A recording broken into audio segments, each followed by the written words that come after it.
Okay.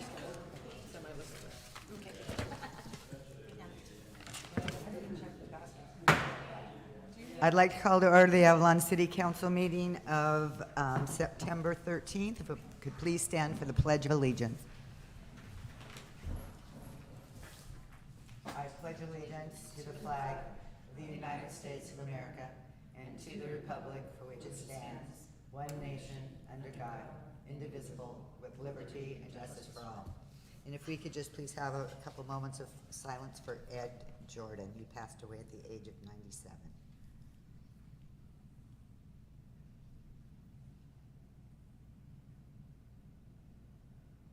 Please be seated.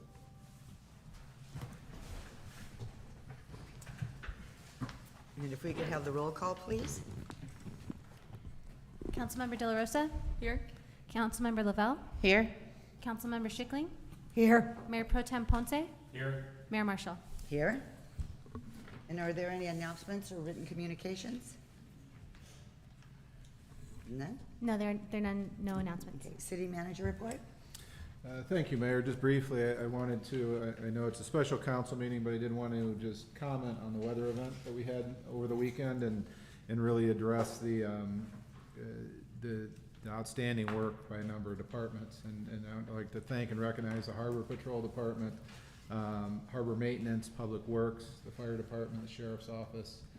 Everybody came through both last week before the storm and preparation during the storm to make sure everybody was safe, and then after the storm for cleanup, and by Monday, looked like nothing happened. So I just want to shout out to them, thank them for everything they did. Also, I know we don't have department head reports tonight, but I would like to introduce to council Lieutenant Matt King. Lieutenant King is in the audience, and maybe if he could come up to the podium and just introduce himself to council and briefly comment. Hello, it's nice to meet you. Yeah. Not sure if this is on or not, but my name is Matthew King. I just started here about 2 weeks ago. I'm actually over at the captain's house. Joe Pedale is out on administrative leave, so I'll be here as the acting captain up until determination is made as far as what's going on with Joe. I'm very excited to be here. I actually interviewed here last time, and it's a place that I worked quite a bit as a deputy. I came here working a lot of overtime, and fortunately my son's a boat captain, so I do come here once in a while with my son, and it's exciting for me. I've been more than pleasantly surprised about the community and how supportive they are, and the kind words everyone says about a lot of the deputies. It's overwhelming. I'm so excited to have a community that supports us. That's not always common on the Sheriff's Department. We work in some areas where there's a lot of negative pushback, but it's been really good. I appreciate the chance to be here, and please feel free to call me at any time. And I'll give my cell phone number to everybody, and my office to everyone. And please let me know if there's any concerns, any issues you have. I'm here for you, and my deputies are here for you. And we do whatever we can to support this community. You know, we've been here a long time, obviously, and it's a place where we're going to stay. And I can tell you that the deputies that work here, they truly love working here, because it's not easy to get here. I mean, you got to basically give up your regular lifestyle to be here, and and they have to be here every week, and they are. And I'm very proud of what we have. So, like I said, please call me anytime if you guys need anything at all, and I'd love to meet with you guys personally if you have a chance. And I'd like to know what you want from me as far as notifications or things that you find an issue with law enforcement. Please let me know. I'll definitely listen and follow through with anything you guys need. Sorry, it's brief. I just wanted to introduce myself. So Thank you and welcome. Welcome. Thanks, Lieutenant. And finally, Mayor, just one other suggestion. If council would consider maybe flipping, we have a presentation tonight from Mr. Greenlaw that we expect to be fairly lengthy and a shorter agenda. So maybe if we could flip those two items and do the agenda first, that would be great. That's perfect. Okay. Oral communications, this is an opportunity for people out there to speak on an item that is not on the agenda. You will be limited to 2 minutes and no action will be taken. I'm sure that there's nobody on the machine. No Okay. comments. All righty. Consent calendar. Thank you. First of all, we have seeking findings to continue to hold remote teleconference virtual city council meetings pursuant to Assembly Bill 361. We're asking council to determine that COVID-19 state of emergency as proclaimed by the governor still exists and has been considered by city council in deciding to continue to have teleconference meetings, and that state or local officials have imposed or recommended measures to promote social distancing in connection with COVID-19. And that as a result of the COVID-19 emergency, meeting in person would present imminent risks to the health or safety of attendees. We are next asking council to authorize the harbor master to purchase 2 Yamaha outboard engines for a not to exceed sum of $40,000. Ratify prior action, specifically replenishment of infill for Joe Machado Field. This was an item, I told Dave Hart that I would address it for him tonight. We were asking for council to determine emergency existed and ratify action by the city manager and community services supervisor to undertake necessary maintenance to replenish infield at Joe Machado Field. Authorize the fiscal year 22-23 budget amendment allocating an additional $34,000 to fund 10265-5644. The reason for this emergency was that part of the warranty on this field was to maintain the infill. Over the last several years, this has not been done for a number of reasons, either lack of use or COVID-19, lack of funding. We were able to get the manufacturer and the contractor to agree that if they brought it current, meaning making up the last several years, that we would be able to continue with our warranty. So that's why this number is higher than we would like, because it's a number, it's 5-6 years of service that has to be done, but it's also important to get this done and ordered as quickly as possible because of the lead time of getting the material. So we're hopeful still to have it done during football season this year. The next item is the award the Green Pleasure Pier repair project. Award the construction and contract for the Green Pleasure Pier 2022 repair project to Jilk Heavy Construction Inc. for a not to exceed amount of $266,980. And approve a supplementary appropriation of $100,000 to the current budget of $225,000 for a total project budget in fiscal year 2022-23 of $325,000. Any questions? Is there a motion? I make a motion to approve items 1 through 4. I'll second. Give it a second.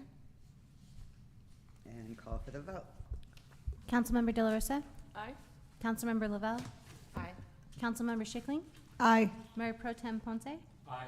Mayor Marshall? Aye. Okay, Bob Greenlaw. Well, good evening. Bob Greenlaw, Director of Public Works. Today we're here to talk about City of Avalon infrastructure. The agenda for today, past it. We have 9 bullets there.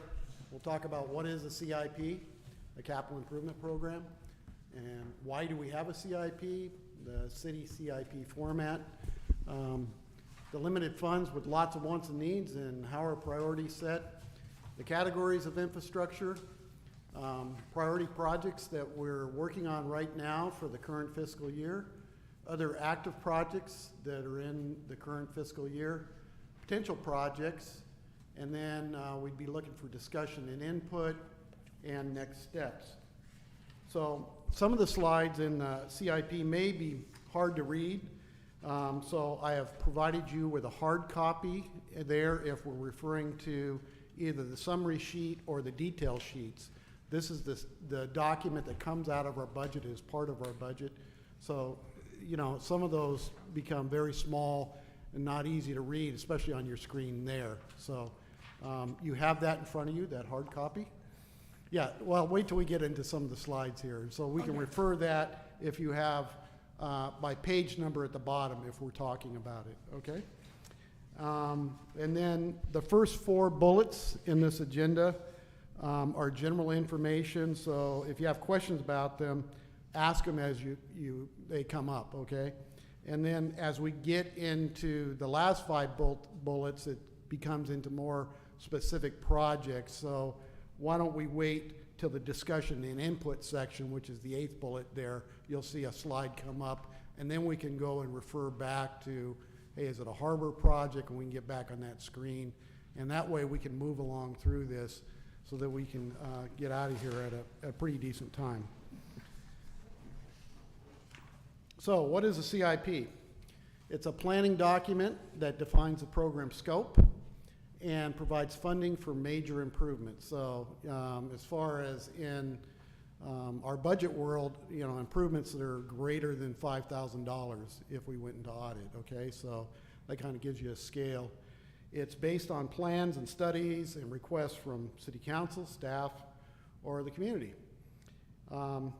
It can vary in length from 5 to 20 years. The city is 10 years is what we select, and you'll see how that works out in the detail pages. It's adopted annually with our budget. So this is an important step as like the grant applications, audits, et cetera, want to know if the city council has approved projects with the scope and funding. So doing this with the budget allows us in the budget resolution to adopt the whole CIP, all of the projects in it, and the funding all in one shot instead of coming for the individual projects piece by piece.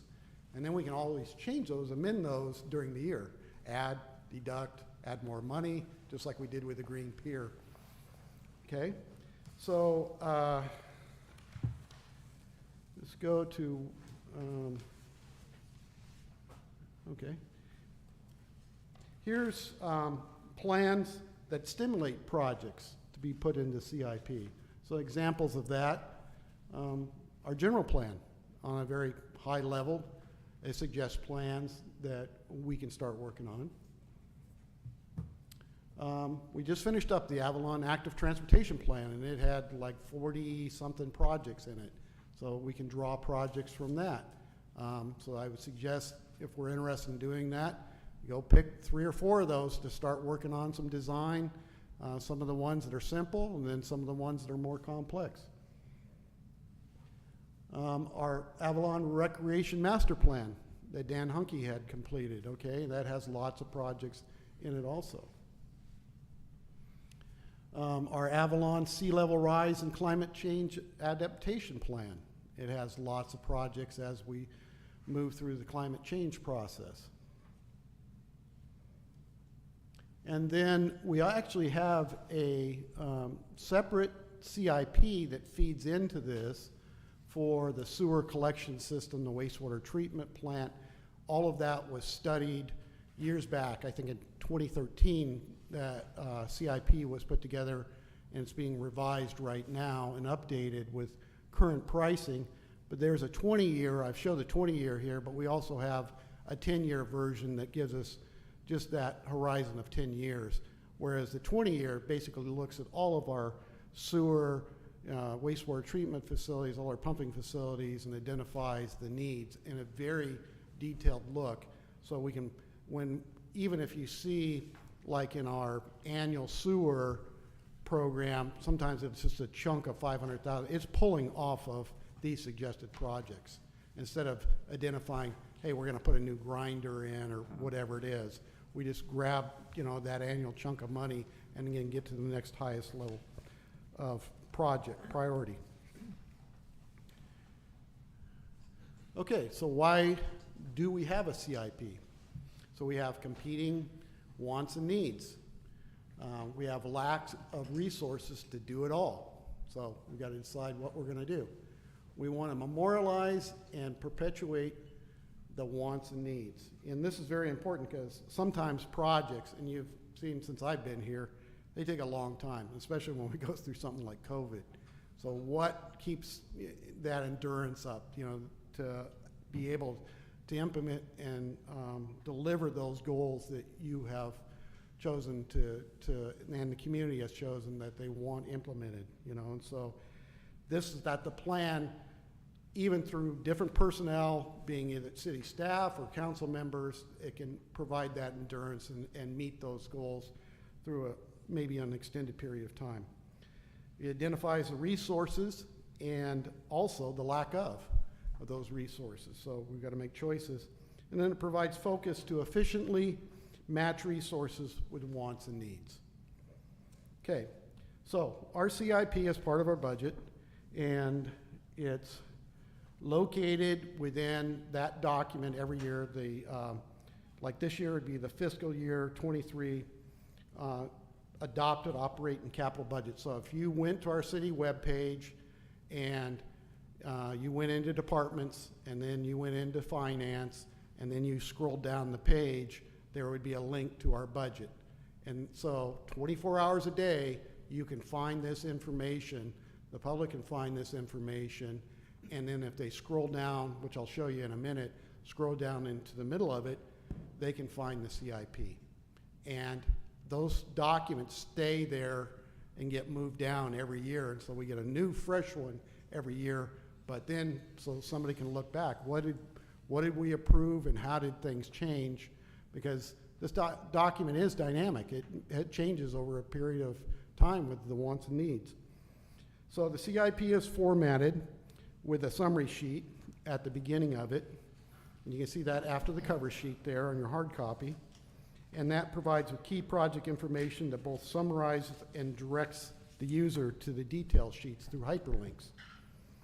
The detail sheets are the next array of pages behind that, and they provide key information of the project title, description, scope, funding sources, project activity such as engineering, construction, whatever those components are that we're delivering in that period of time. Just like Five Corners, we have finished up the engineering and the construction documents at the bid stage, so you can see that design component in there, and then it's ramped up for construction funding, okay? So that means, like, you don't have to fund the total project. You can fund components of the project, design, right-of-way, whatever. You can easily reach the project detail sheets through project summary hyperlinks. So let's go to the website here. And I've provided, okay.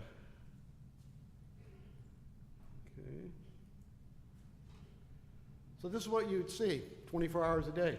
And it's our fiscal 22-23 budget.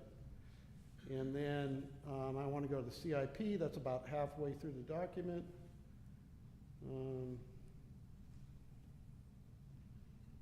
There you see that starting page.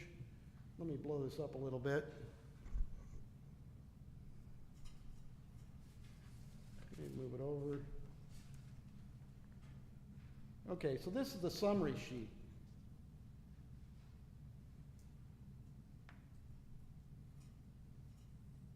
Oops.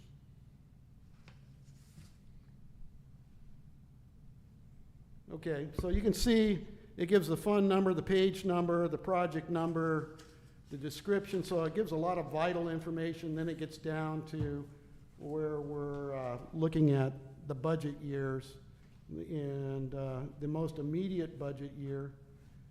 And then it gets down to the end. It says total budget for the project, if there's any grants, and what is the net city cost. So this is very powerful information. It gives you every one of the projects that you've approved and summarizes them there so you can look at it, okay, and compare. But then also what it does is, and I don't know if this, here it is, project number.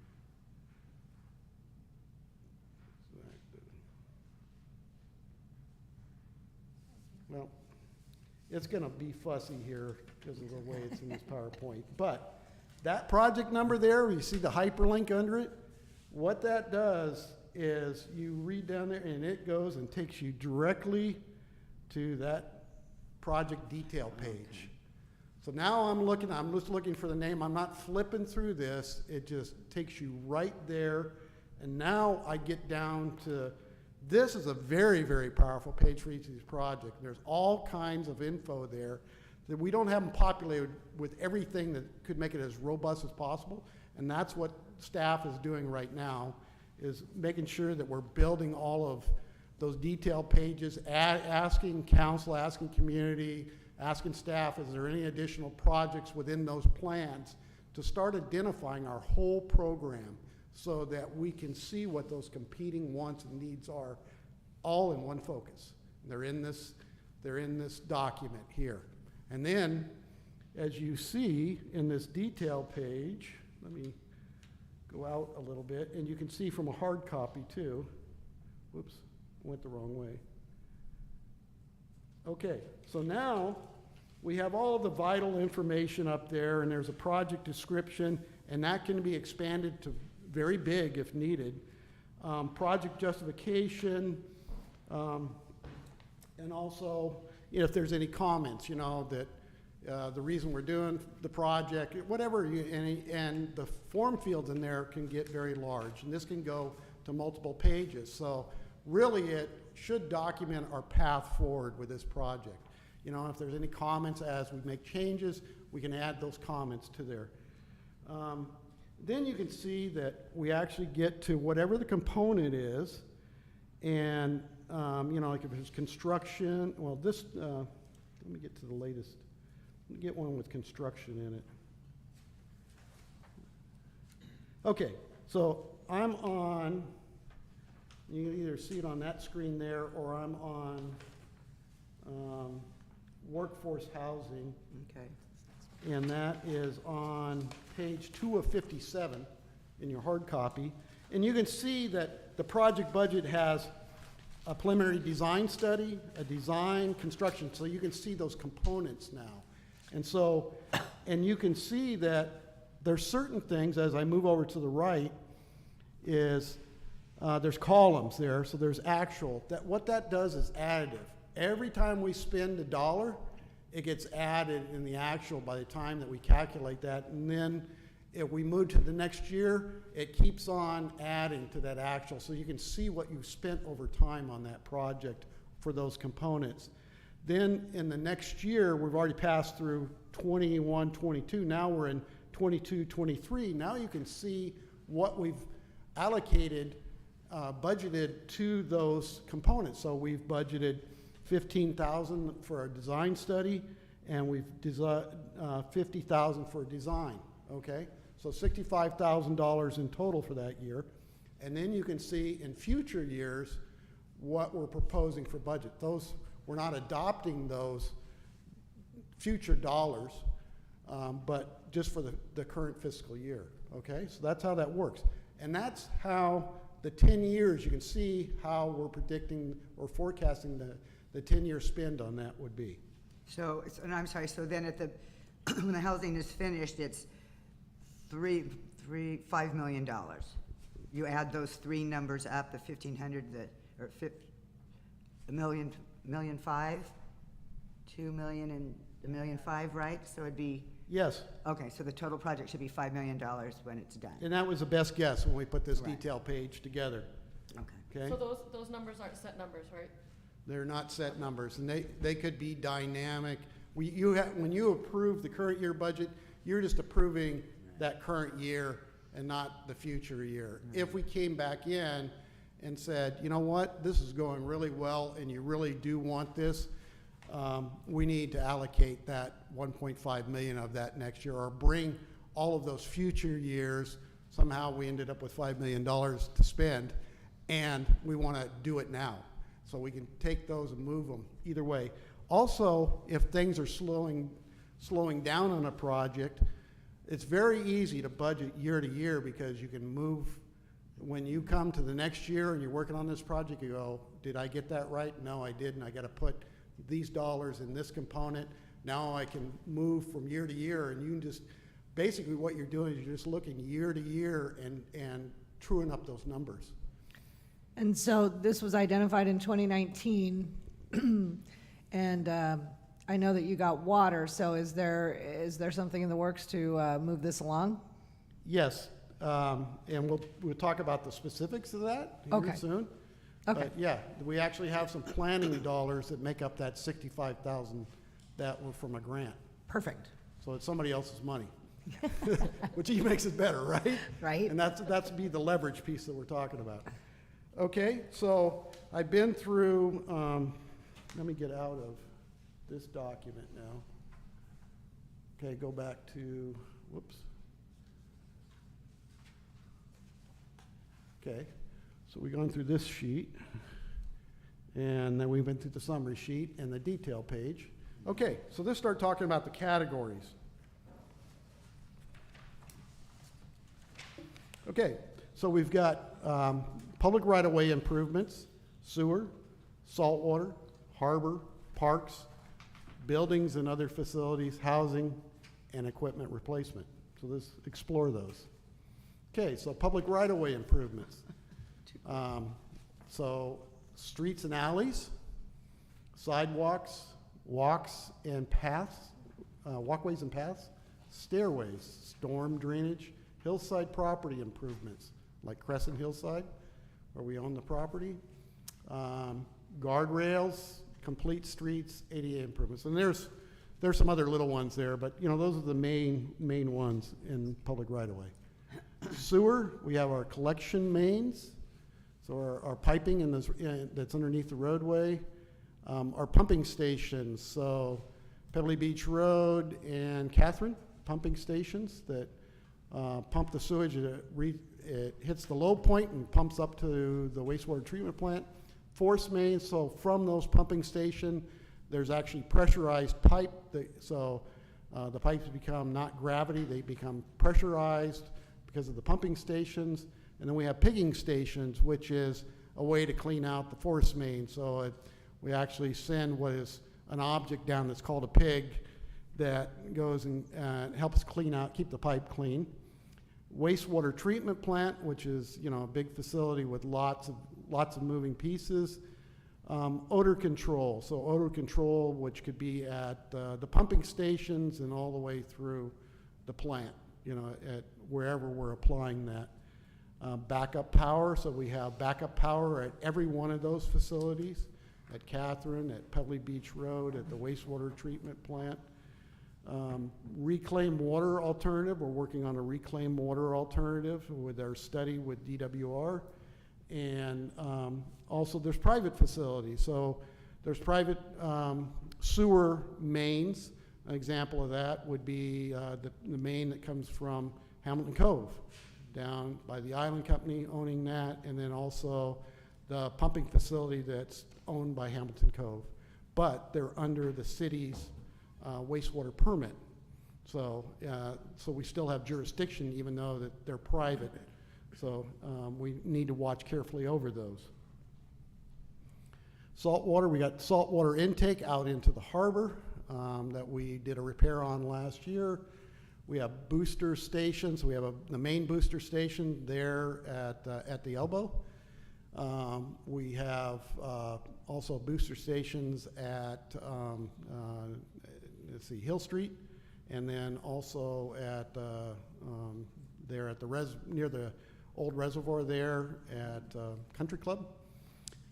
We have reservoirs. We have 2 reservoirs.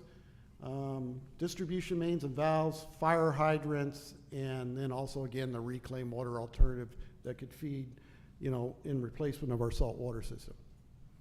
Harbor, we've got floats and ramps. We've got our fuel dock, piers, you know, with the green pier, and then also like with the wet spot, little pier over there, and also our club dock pier. We have the beaches, which are really, they're considered parks, but you know, we fund everything through harbor. Cabrillo Mall, we got our wharf, we got our buildings, we got ramps, we've got parking lot, we've got revetment and seawalls along the waterfront. Buildings, we got the harbor office, showers and restrooms and other buildings, but this is just for the harbor. Patrol boats, trailers, and replacement parts for that. You just had an agenda item today to pay $40,000, you know, so that's above the $5,000 for some outboard motors. And those get, you know, high replacement need there to make sure that those are happening. Still running. So, and then we've got buildings and other facilities. So the buildings that aren't related to the harbor, but just other places. So City Hall here, the fire station. We got the leased building at Tremont Hall, Casino Way Arch, the maintenance yard, all the facilities up there.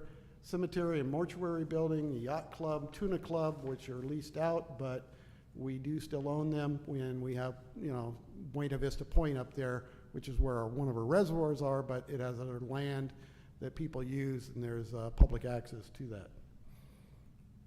And then our housing, there's additional housing here, but the two mains that we're focusing on today, the 206 East Whitley, low mod, and then the workforce housing at City Hall here.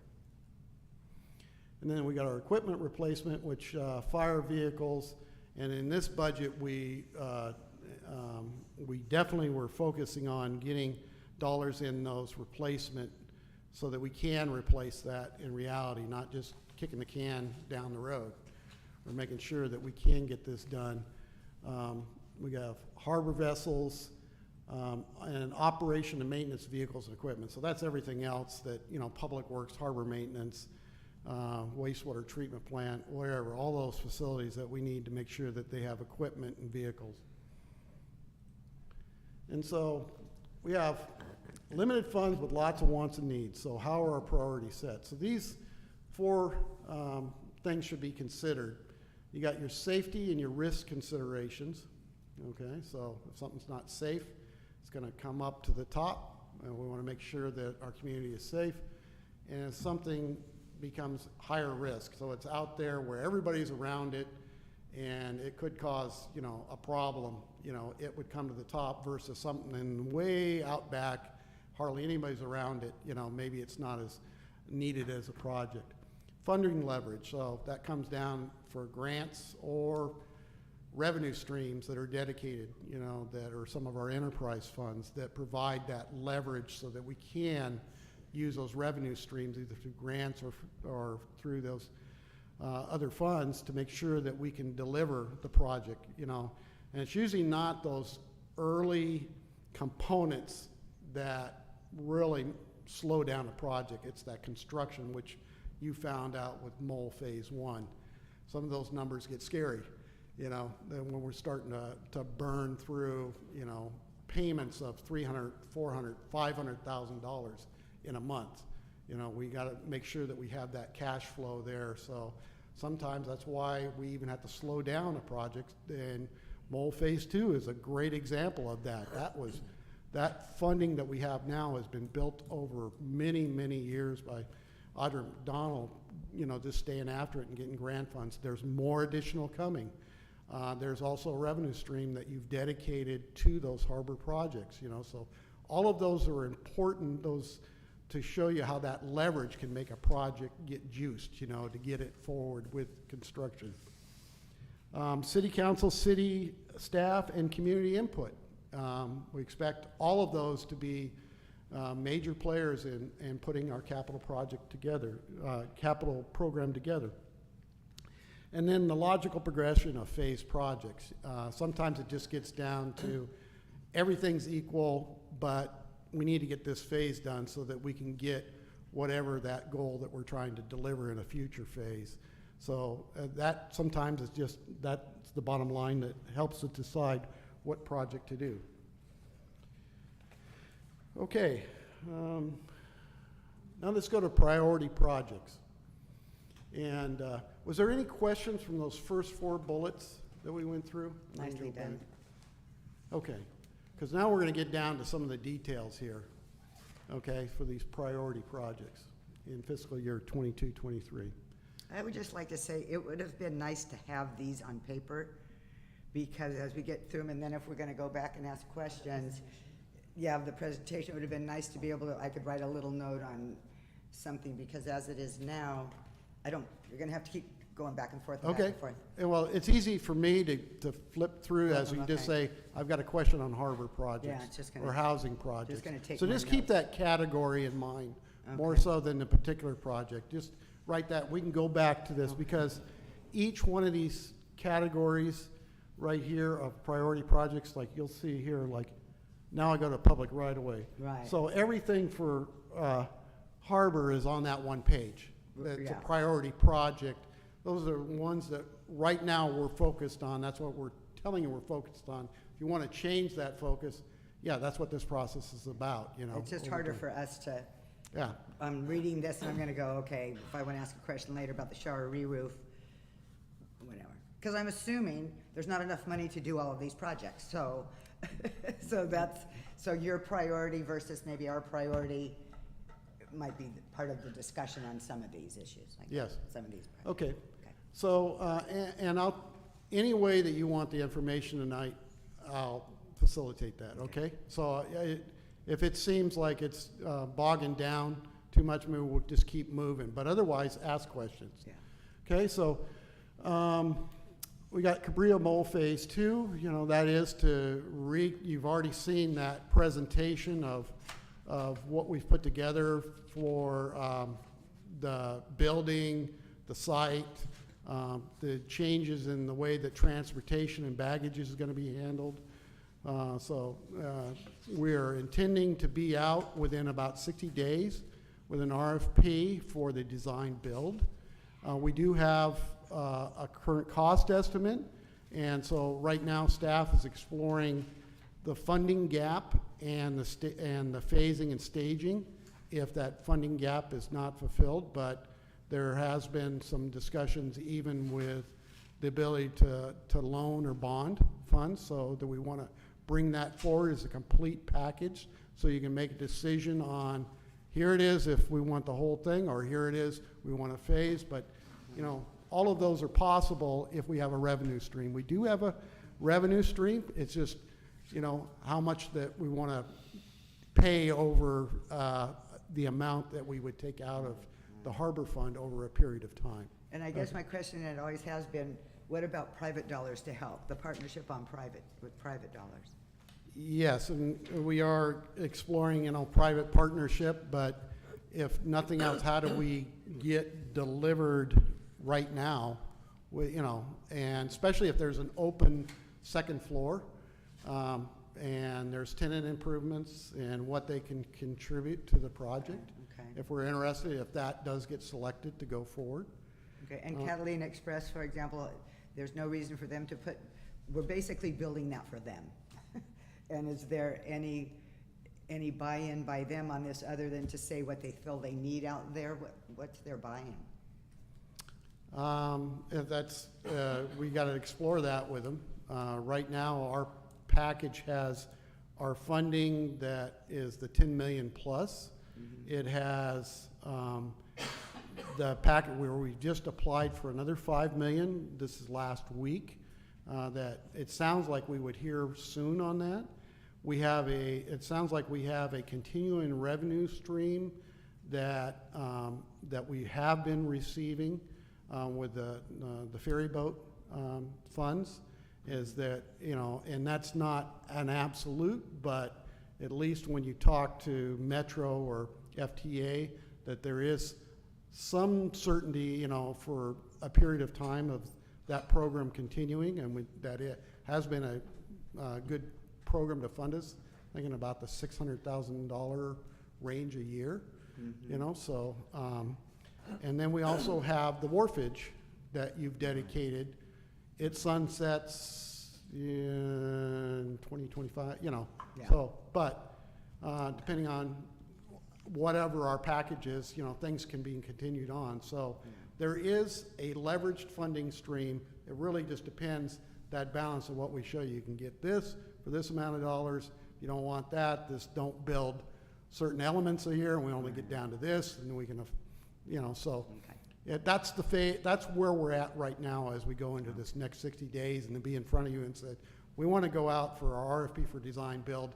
Here's some alternatives that we would put out, and maybe let the design build contractor propose on A, B, and C, and see what they come up with, you know, and then finally you select one, because it's not just A, you know, they come up with an array of pricing for an array of alternatives. So That makes it confusing, huh?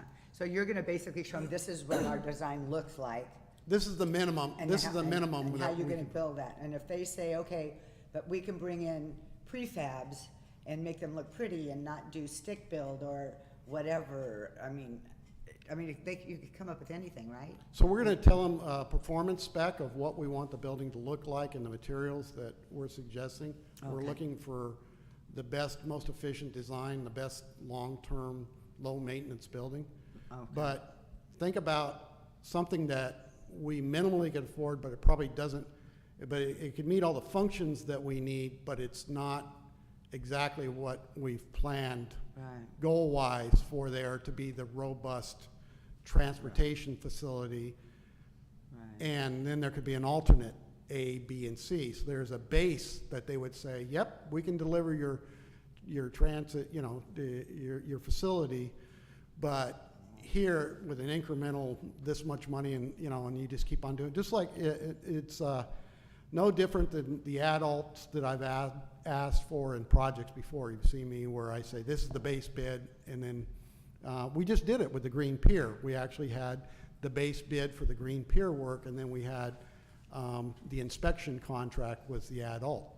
And so that's how that would work, okay, under a design build. I have one other question, I'm sorry, but I don't know which one of you council people were talking about, the electrification of the, if in the future, the boats may go to, have to be electric boats or whatever, and I don't know when that is this way too, is that way too in the future for us to have to worry about that at all, or that, should have that happened when we did phase one? Yeah, if you talk to the Express, right now, the state's telling them to do it on it. That was that's when the Express came up here and actually made a presentation and saying, it's not looking good. Right, right. And that we need some support letters, because they're making them retrofit their boats. And you know, at that point, put the, whatever the equipment Right. on there, and then they would have to take maybe 40-50% of their passengers off to compensate for, you know, that reduction. Yeah. You know, to balance out that equipment. Mm-hmm. The other alternative is, yeah, there's electrification of the fleet. And so you end up building this facility, and you at least, you want to be able to get your conduits. You may not build all of the end, whatever you tie into there, the charging stations, but at least you're out there, because it's coming. So we keep that in mind when we're building this second phase and whatever else might happen, we kind of have a plan in the back of our head. And actually, we're pulling all of our main electric feeds back up to the roadway, so they're not on the wharf anymore. Right Yeah. now, they're on the wharf. We've got transformers in the building that has salt water going into it, that where the, you know, the SCE's facilities. We're pulling those all the way back up to the top of the road. And in doing that, we're making sure the capacity can serve, you know, the electrification of the fleet. Okay, thank you. So, Yeah, I think that's a standard level that we should be not only meeting, but trying to exceed, is actually having every project we do, which you guys are already looking at, meet the need for now, but have space to be able to infill whatever it is that's coming in the future. Right. So even if you're not building it out to include full electrification right now, you have a conduit space where you can literally run line to be able to do that. And there's large enough space and or multiple spaces where you can do that, so that you're not having to rip out floors, rip out Right. walls, do Right. things like that. It's all done ahead of time. Yeah. Yeah. I agree. And I got a quick question, and just wanted to see if I'm looking at this right. You have, you know, on here, on your breakout sheet, you have the 3 different areas. So you have up top, the project budget, operating budget, and then grants. So are the grants in addition to what you have up top? no, that just identifies any grants that are available. So you, so it's just that adds into whatever the total dollars are up there. Well, so if we got 7695 up top total, and then 6756 down below, so it's like 1 mil out of our budget, because the rest is grant funded? Let me give you a good example. Page here. 43. Okay, 40, okay, let me get on the same page. See if I'm speaking right here. I'm sorry. That was my donation. I did it.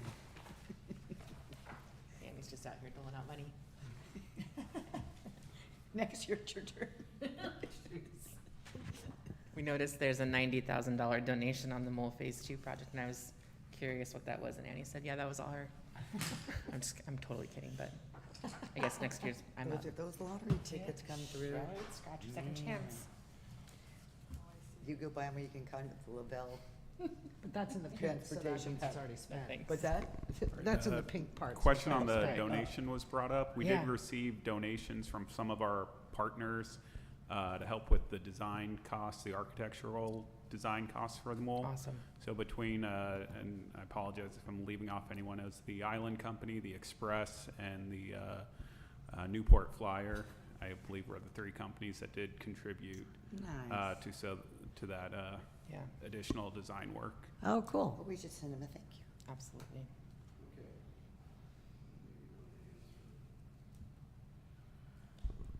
So looking at the mole phase 2 in the column that's 22-23, that shows 7.7 million in planned spend for this year. Some of that money's, well, there's two grant sources where that's coming from, and so that is on the expense side, 7.7 million. Of that 7.7 million, we would be getting 6.7 back in matching grant funds. So the 1 million would be the city's contribution. There's two FTA funding sources that make up that. The first two columns are, I'm gonna flip them. What page is that? One of them, it's a matching 80-20 where the city has to contribute 20% to the 80% that the FTA is kicking in. And then the other is a straight match where there's no local match, or the local match isn't in dollars from our fund. And that's 4 million of that grant funding. So in the budget document, the amounts we put here was the project cost if all we spent was based on the grant funding that we have been awarded. So at the time we had about 11 million, or it looks like 10 million in grant funds secured. About 9 million would be coming back to us in grant funds, and 1 million of that would be our local match. That would have to come from Okay. a source. And as Bob mentioned, we're pursuing other grants depending on kind of the phase and scope of the project. It could go beyond that 10 million, but what's in the budget is based on what we had secured as of June 30th, but likely as of May when we put this sheet together. Okay, cool. Thank you. Okay, and then you see that operating budget, and what that is if it causes our operating budget to increase, we identify, say, hey, we had to hire an extra person to be out there. So then all of a sudden we put $100,000 in there. By you making that, what that's identifying is if you make that decision, then that's going to cause a $100,000 increase per year in our operating. So in the operating, usually when we go into budget, that happens before we get to capital, so we have less for capital dollars because we got to keep our operations first. Right. Okay? So that's why this is a very powerful sheet when you fill all this in, all the information there. Great question. Okay? And that's exactly what I wanted to happen as we explored the capital improvement program. Okay, any more questions on Cabrillo Mall Phase 2? We are going to have additional meetings on this, and so we can dig into the details even further, or you can send me an email and I can answer those, or whatever it is as you think about these projects later. Pump out float replacement, we're just about done. We're under construction with that. We're ready to seal up the top of the float. It's over town right now at the vendor, and then we anticipate that to be installed by like November 30th. We want to close out the grant by December 31st. So when we bring it back over here, we got some equipment to put on it before we float it in the water. Any questions on that one? Okay.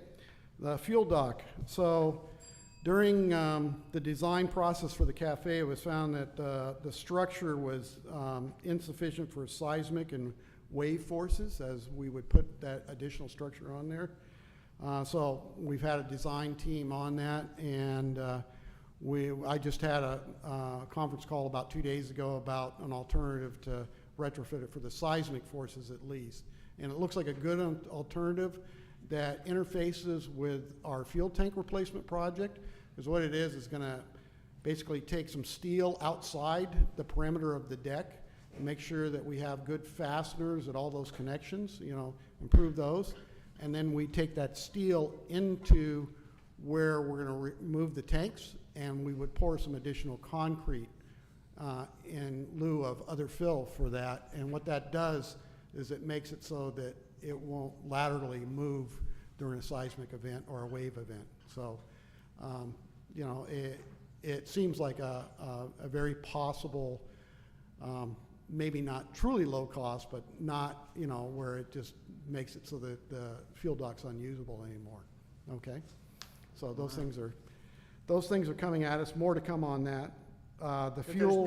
there's no problem with actually the depth and how those beams are put in there? Those pilings, there's no problem So with the that- stability underneath? That design depended on the gravity loads of the building to hold it from the wave forces uplifting it.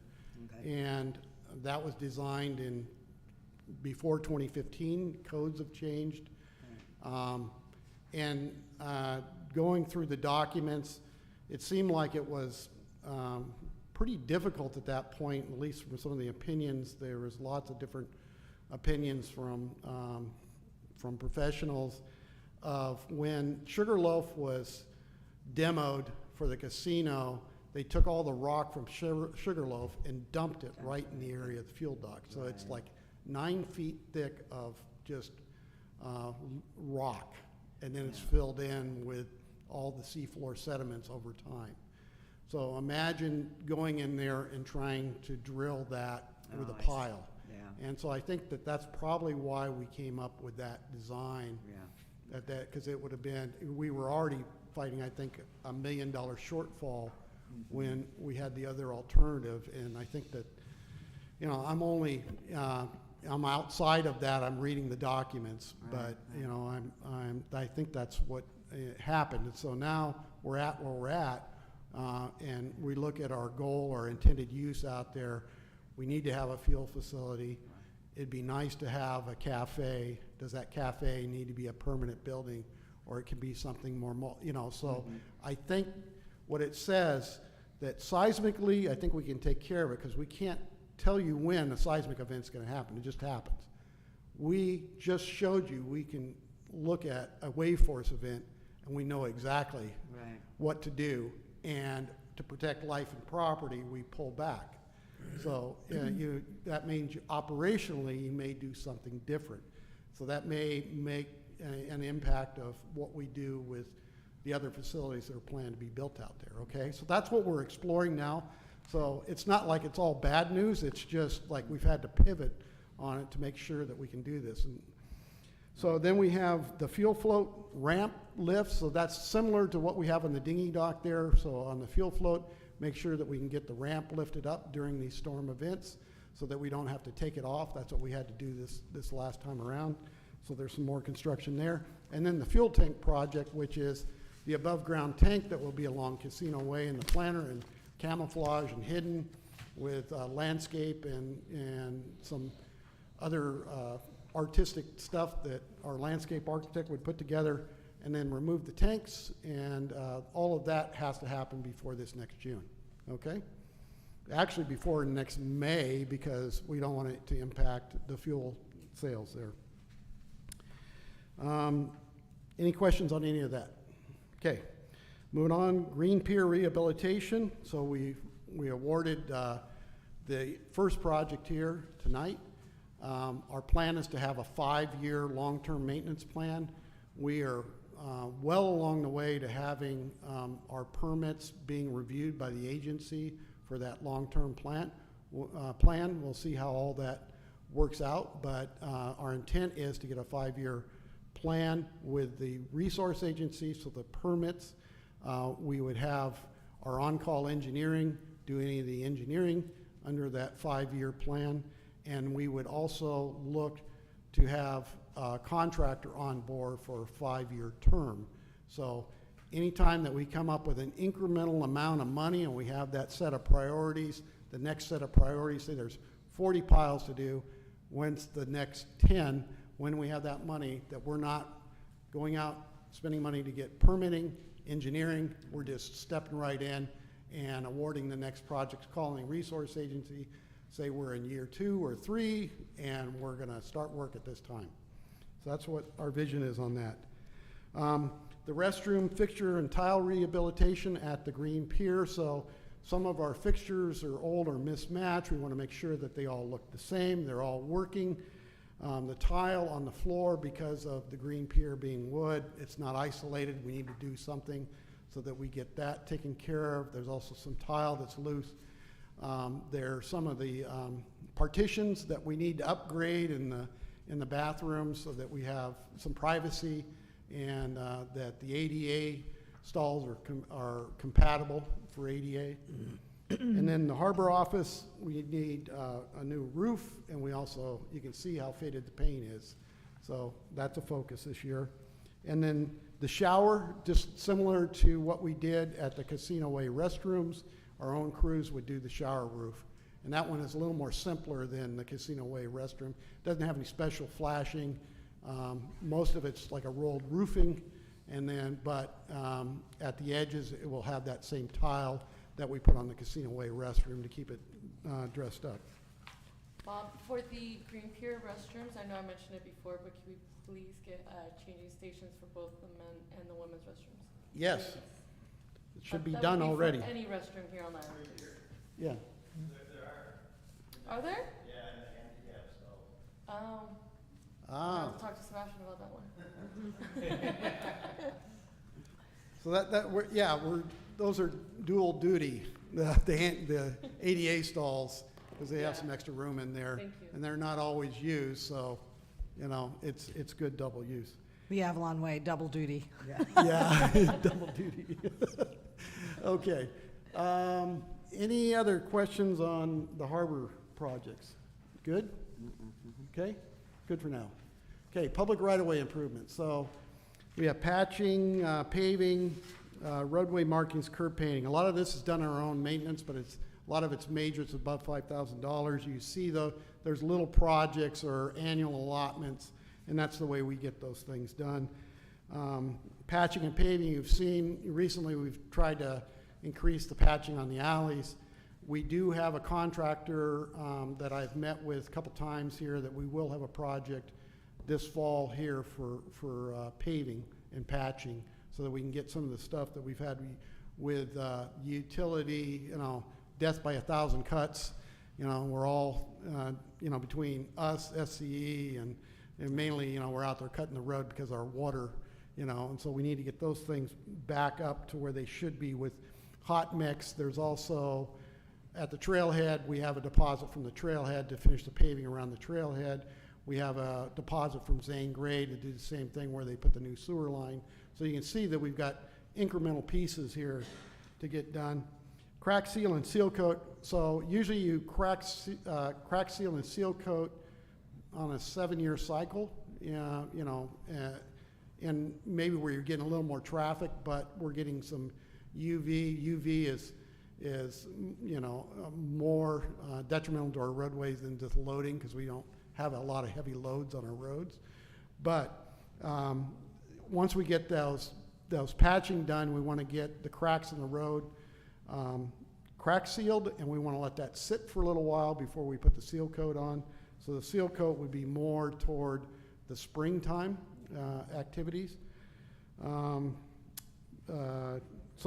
we need to get that programmed and get a price on that, so that, you know, that's going to be a multiple year effort, you know, to be able to bring our roads back up to what they looked like about 7 or 8 years ago, you know. Sidewalks, we got the ADA curb ramp. That project, we've got to get a fresh price and get that info to CDBG so that Jordal can get that done. They're committed to get that done for us, you know, here before the end of the year.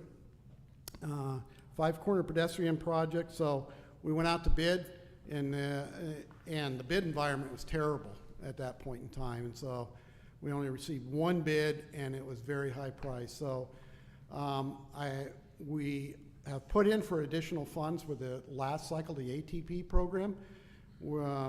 They're actually, the California Transportation Commission is going to make commitments on that sometime in December.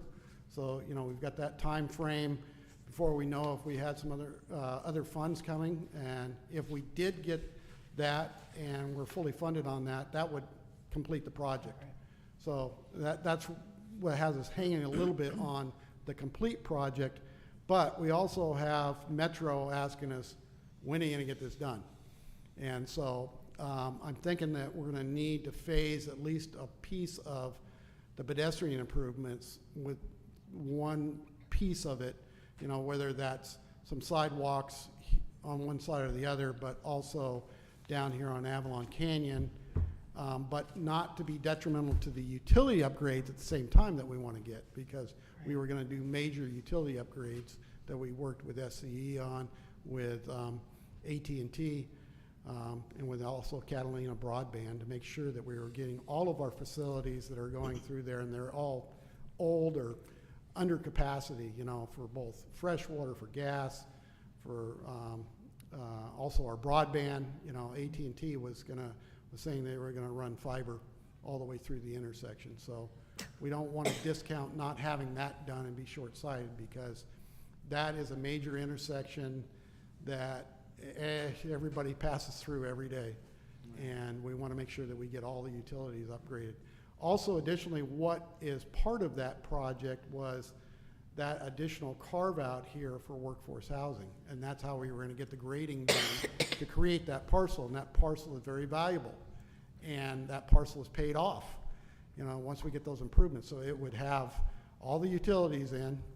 It would have be a flat lot that would be able to put in the range of, I think we had 28 bedrooms in there. So that was workforce housing, but it also had, like we're doing with our transient consultants, or, you know, like our city attorney, our IT, Pat, how they're staying in hotels or they're staying in casitas. That would be our casitas on the back end of it. There would actually be some efficiency type little units on the back end of that in the lower section below where some of the parking would be, back in the rear where the parking would be in the front. And so that allows us to have that right on the City Hall site. We wouldn't be paying for the hotels, and then we'd have the workforce housing above that. And it would be complementary to the area, you know, and fit right in to, so that, but that's what we're working on as far as, we'll talk about that as we get into the workforce housing here a little bit more. But I have a question on this. Are we married to this design?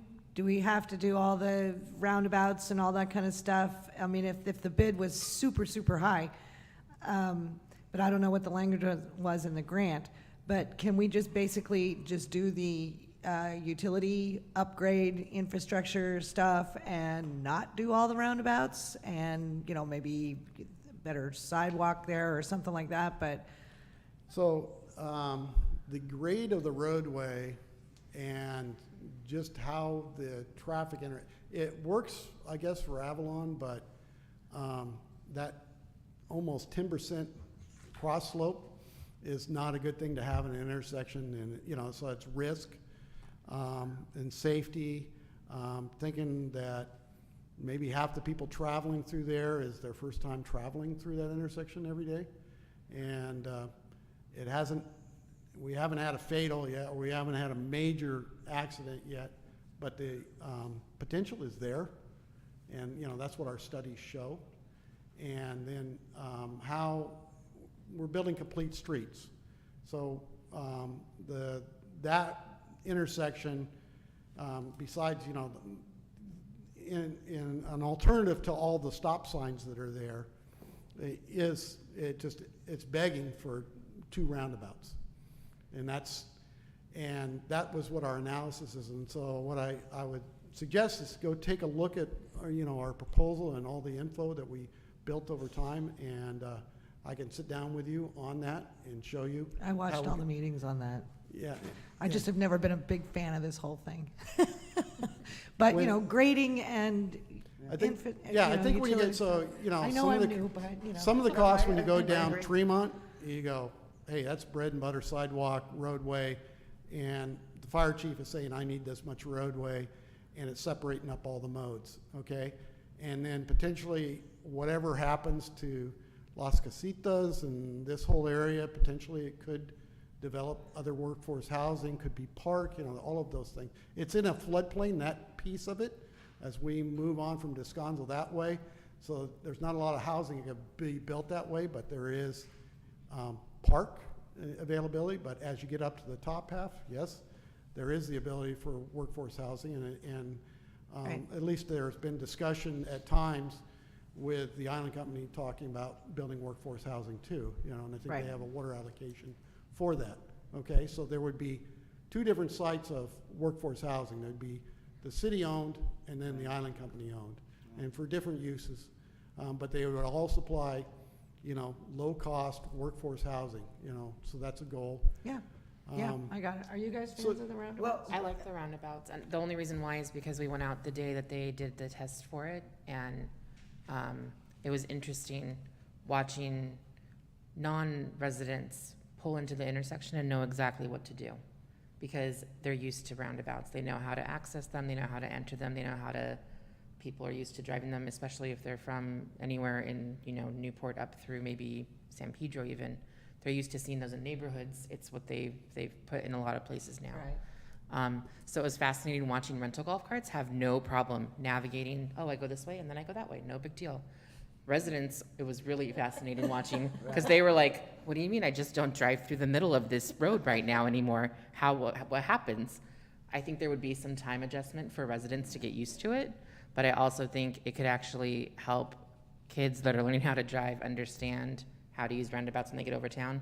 I remember going over in high school, and literally one of our coaches was driving us in a 14-passenger van and was like, don't ever approach the traffic circle. You don't ever want to go there. And I was scared of it for the first 2 years of college. I wouldn't go in that area. I was like, oh my God, the traffic circle. Right. It's the easiest thing in the world to navigate. Right. So anyway, I actually am in favor of it. I like the art aspect of it. I know the art aspect also, though, may add some cost. But I think ultimately deciding what we want the community to look like, there's a lot of times where we tend to shy away from cost because we want to both save money and be smart fiscally, which is responsible. But I feel like sometimes we also do that to our detriment. There's projects like this that I think the residents kind of deserve and should have. We should have things that look nice and are clear and easy to understand. So I get people's hesitation on it. I totally understand some people are not fans of it, but I also think the traffic flow through there is going to be so much better than what it is right now, because you don't have to try and communicate through your windshield and my windshield. Go already, would you go? It's literally, you just go right into it. There's no pausing Right, for it, so. right. And it is a hard intersection. I actually cut somebody off yesterday because I didn't realize that they were at the stop sign coming by City Hall, because you can't see the stop sign because the stop sign is in front of the driveway. It's a really hard intersection to travel. And if we start adding housing here and then maybe further up, that's just more traffic that's gonna be in this intersection. That's a So, good point. Yeah, so that's exactly, it was supposed to mitigate for that housing. So if you think, you look at big picture, if there truly is in the future a park, there is workforce housing for the Island Company. There is workforce housing for the city. There's a nice, you know, set of sidewalks on both sides of the road on Tremont with housing on that. Then you come in, you're coming into City Hall, you know, the area of the City Hall campus. Now we have some, you know, pretty grand intersection, but not overly done. But it looks like you have a good sense of place. And then behind City Hall here, we have another parking lot that would support, instead of all of the landscaping is overdone back there, where we can make that landscaping thinner, nicer on the edges. And now we have additional parking for the park and all the uses out there. And so when you put all of those pieces together, you go, wow, this development could be something that's really grand. And it will take time, and there is funding in the we were very, very close to this last round. So we think that we are gonna be over the top and get it this time. So we've been really aggressive with that, and the things that they said, improve your application, you know. I mean, it was only a few points off that we would have made the cut. So, that's gonna be good news, hopefully, that we can deliver to you, that we're funded and we're heading forward with something that's really gonna be, you know, a nice piece for the city, okay? And have all those things together, you know? So when you talk about it being dynamic, because you have this being done by 22, 23, right? It was supposed to be before pandemic, I think, too, was part of the. You're right, so I mean, so with the money we have, so right now we've got $1.7 million, is that correct, something like that? So we can phase a piece out of the Right. project that would still allow us to build utilities at, Right. you know, maybe not all the utilities, but allow us pedestrian walkway, like sidewalk, but, you know, so that, we gotta be real clever how we package it Right. to be able to get that done. The roundabouts probably wouldn't be built with that Right. yet, Okay. until we get the lion's share of the money. Okay, so, I mean, look at that corner a lot in with regard to what you say. Something that could happen, yeah, okay, so if you're gonna put the utilities down, you're gonna do that grading thing or take care of the humps and the bumps, right? And then down here, if you just swipe off that corner, you can move that stop sign and people can see around the corner and it doesn't have to be in front of the driveway here. I mean, when we phase it, it seems like, because sometimes I'm not all about the roundabout anymore either, because, you know, there hasn't been any accidents. But then if you're applying for complete streets, if that is a requirement that we have to do that, that's, to get the money, that's, Right. that's Right, one the thing. design, yeah. Or if we're just saying, we like this design, but it doesn't really have to be Now, like that. the ATP plan, would want all those elements. No, so, okay. Yeah, So we're married to it. kind of For married. right now. We're almost there, okay? It's just we need a little more money. Okay, But we can I- need to can do I something just- in the meantime. Can I just say something in that? This idea and the beginnings of this, it started in 2007. Yeah. Yep, So it's been 15 years, and and as I've said in the past, it would be nice if we completed something. yes. And we actually, we have to complete something. Right. Yeah. Metro's yeah. telling us that, so. Yeah, exactly, okay. Okay, but that's also an additional presentation to make to council, okay? Bob, my As we- question is, it's rather small compared to what we're speaking on. But, for the curb painting, and it could be something done now, is that sidewalk in front of Sandtrap us or the Island Company? Right So across that- the street, that's us, right? You know where the golf carts are coming out of the golf course and there's a bit of a dip? Yeah, Recently I witnessed someone actually trip. okay, Is there any way we could paint that? I don't know what the color is, yellow? yes. Just, Well, you know- we need to make some improvements out there anyway. Yeah. And so that, all we could get done this summer was to clean it, but we actually are gonna be in this winter. Okay. So what we did for school, we wanted to paint the crosswalks, clean the sidewalks.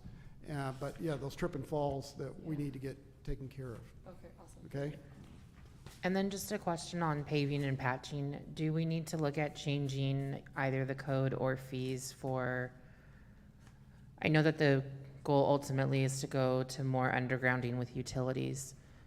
Do we need to look at what the level of requirement is for completion when those utility changes are made underground and then repairs are made? I don't know if right now, if it's becoming more patchwork because of what we expect or require in terms of payment for that fee. Is that something we need to review? So, we do need to increase our fee as we have an excavation permit, okay? And so we'll need to refresh that one. We do charge a fee if they don't put in hot mix, so that's how I end up paying for these projects, but, the problem is the only one, people that bring hot mix over are me, or the city. Yeah. Right, because it's so expensive, because, the way we did the last project in 2017 it was, that we actually had a big hot mix project. That brought 10 truckloads over on the barge. Then they decked the asphalt, if you notice, a couple days. Yeah. And then they use that out of a pile, and it's still hot, and they gotta do all of that work that they've decked, all that material in one day. Okay. And so it has to be a certain temperature, and that is the best asphalt. There's a lot of things we paved, just like Jordan paved up to Hamlin Cove with cold mix, you know, and it'll hold up over time, but it doesn't have a heck of a lot of heavy traffic on it. Right. But that's not what we want in our city streets, and especially down the area of the flats or where we have truck routes. You know, we want hot mix. Yeah. And we want good patching that, you know, right now those streets are 5 to 6 inches thick of just asphalt. That was the structural section they built back then, which is a good structural section.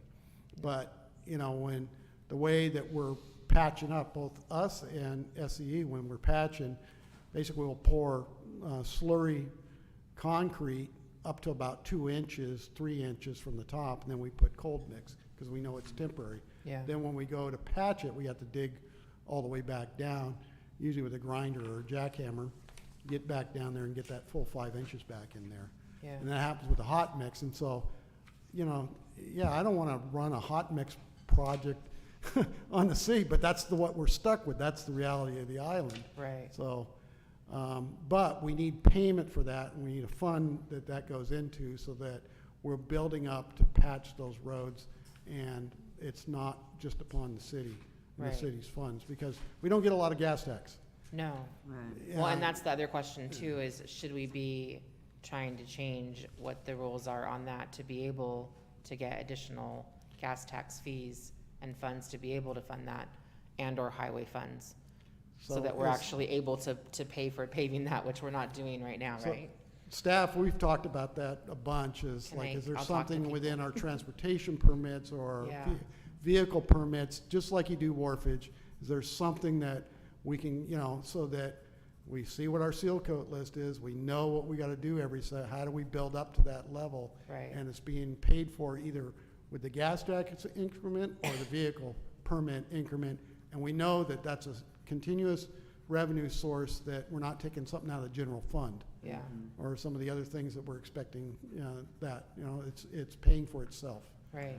Because, you know, it has to be maintained, otherwise we're gonna have, the streets are gonna be in terrible condition. Right. I'm not real happy about them right now, but Yeah. we are gonna be working on them and bringing them back up. And then once we get the seal coat on them, you're gonna really like it. Yeah. Well, then the other part of that too, that discussion is, I don't know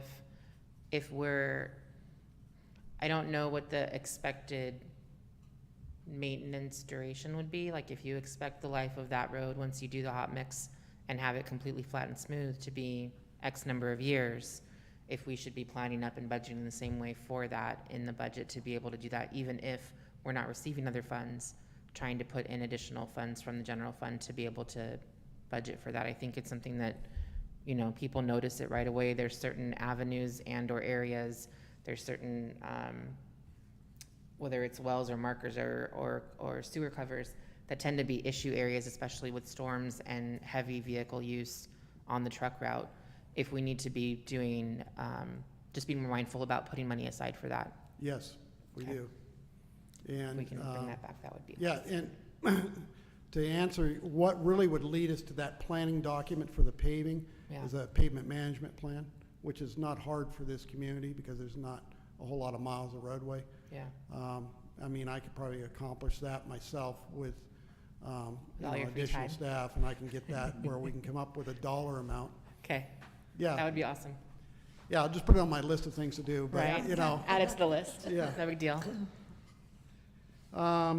Okay, so then the Benina Way stair rehabilitation, so we put that in the budget, and we're doing, again, some temporary repairs right now, but also we have our on-call engineer out there doing surveying and then getting all our property rights so that we can see what we have. And so, I mean, and we're gonna do the correct build on it. We're gonna make sure that utilities are taken care of, so all the utilities are upgraded as we replace those stairs. The drainage is taken care of, and all the utility connections are both legal and they're good, you know, because right now it's just everybody's had their way with all the connections and, you know, and all the entry points and all that. So we want to make sure that that's all good. So that's coming at you soon here. We're working on that right now. And that'll be built in phases likely, because I think we have 50 and then another 100, you know, so it's over a period of time. Guardrail replacement, so typical of those guardrail replacements would be like Buena Vista Point. The old white guardrails are not the current standard. The stuff like we have up on Wrigley is the current standard for guardrail. So we would, as we do replace it, we'd put that current standard. So, you know, and this would be our own public works crews doing this.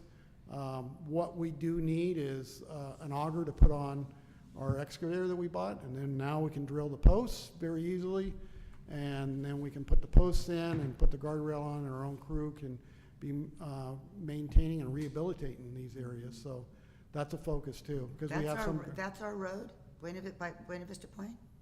Buena Vista Upper Point, Terrace? right, right to Mount Ada there. Oh, yeah, okay. Okay, right there where the stop sign changes, that's where it turns to the Island Company. Okay. Yeah, we were dedicated that right at Mount Ada, Okay. that whole roadway, as we did that improvement project down Wrigley. Oh, yeah. Yeah, It was Yeah. fun. Okay. that's when we had RDA money, right? That's, yes. Yeah, there's some good projects that were built with that RDA money. And then Pebbly Beach Road revetment repairs, so, you know, we just had some more damage there, but we do have all our permits now. That took years and Hey. years to get that, but we And do. that was one of the questions I was thinking of, because we had more damage, we don't have to go get new permits, do we? We can just. No, those permits are good for a few years. Okay, then we got, Hey, Bob, 2 questions. yes, One, I know Councilmember De La Rosa had asked about the road up to Country Club and guardrail. Is Country Club Road heading up from Five Corners Island Company or city? so it's Island Company from Five Corners up to Cemetery. Gotcha. And then once that Y happens, then we were dedicated Country Club up to East Whitley, Las Lomas, whatever we want to call. There was a question about guardrails on either side of that road, and so I don't know if that type of repair would be a solely Island Company or because it abuts the park. Our communication in the section with the Island Company, that we consider, even if the guardrail falls outside of their ownership, that's part of the roadway. Okay, And so by agreement, that's, you know, they need to take care of their guardrail because the guardrail's protecting from runoff the roadway. right. And Okay. so, okay, And then long-term on Pebbly Beach Road revetment repairs. So I know that there's been studies and discussions about that road over the decades. Just wondering, one, I know that you guys were good enough to go out and get a multi-year approval for the permits to be able to make repairs to that based on what's needed for the road. yes. My worry or concern is that eventually at some point, that road may or may not be both repairable and or usable. And do we need to be looking at additional ways to either cut new road and or safer road besides what's currently Pebbly Beach Road and or the Wrigley Terrace Road? So To- our sea level rise has us elevating that road Okay, higher out of the floodplain. okay, So at least that's, you know, from that study, that's, I think, where we would head right now. okay. That's the best information we have right now. All right, and I would assume that would take not only just significant dollars, but like really giant pockets of dollars. So, well, I mean, let's get started now, right? So, because So it's, we did request an earmark for 2 million okay, for that project, to apply to that project, in one of the funding bills, and I don't know where that's gonna go. okay, But that at least got us started. There was actually 4 phases to that project. So the first phase was the repair. yeah, The second phase was to make the revetment bigger, better, you know, something like you would see over in the mainland Long Beach, right, and that it would take that sea level rise. The third phase was to put the walkway all the way from start to finish along the edge on top of that revetment. And then the fourth phase was the improvements at Lover's Cove, recreational improvements. So that's what we had shared with the resource agency as a vision, as we were out there looking for money and trying to build something, is we weren't gonna be short-sighted. That was the ultimate, Yeah. that we were trying to build. And we think that that would stand the test of time because, we had the ocean engineer, we had the geotechs, all weigh in on the design. So Yeah. at least we have that in our pocket right now as earmarks or sea level rise funds come up. You hear them with the federal government right now. It's like, how can we help you? Well, we would Yeah. like to raise our hand and say, we have a project that, we have our next phase coming and it's this dollar amount. I'm assuming and maybe talking with Representative Lowenthal and/or Navy, Army, and Marine Corps, and even Coast Guard, that could be a really great training project. Yeah, So maybe we need to also look at that avenue for some, whether it's funding and/or hands on deck to be able to build it. But I would assume that project increases over time in price and would prefer to see that put as a priority just because it connects us to everything. Right. Whether it's power and/or food service and/or transportation. That I think that shoring that up really makes sense for us to make a huge priority over some of the other projects that are also equally important, but that would, that kind of cuts through everything, so. yes, we agree too. And Yeah. that's why we had gone through all those 4 phases, That's awesome. so that we have something to back up our Yeah. discussion. you. That's great, Bob. All right, and I get concerned about the other side of the street though, too. The You know, Melsac? with the chain link fences is a great idea and it's helped, but I mean, Yeah. we've seen it when we get a significant rain, they just blow right through there. Right. So we do have a design for our project that puts netting on certain areas of the hillside. You what? We have a project design that was designed with the other Phase 1 project with the fencing that was there, Uh-huh. that actually has netting going up the hillside, so it stops that rock fall. From Okay, happening. so it's We like. do have a the- design for that, so that would be also out there Yeah. shopping for money. It wouldn't be the whole length of it, because you can look at the ones that are more active or Right. more deadly. Yeah, I sent you an email. Yes, with a bunch of exactly. stuff. Is that? So it's something like Yeah, that? exactly like that. Oh, Yeah. perfect. Yeah. It And just then would makes be way more pinned with sense. rock pins up there and then draped down, and Right, you see them right. all over the state, And if we need funds for it, FEMA has funds available right now for preventative disaster stuff, and I Yeah, think so that would definitely fit the 404 or mold. 406 program, whatever, it's hazard mitigation. Yeah. And so, and usually, yeah, those funds are available if we have damage here, but there's programs that are available if the state has different disasters. And it's just, they just keep on up and putting more money into it. Can I just point out one thing though? We do not own the road, we do not own the hillside. That's Island Company property. Same with the backside of Mount Enid. That is all Island Company.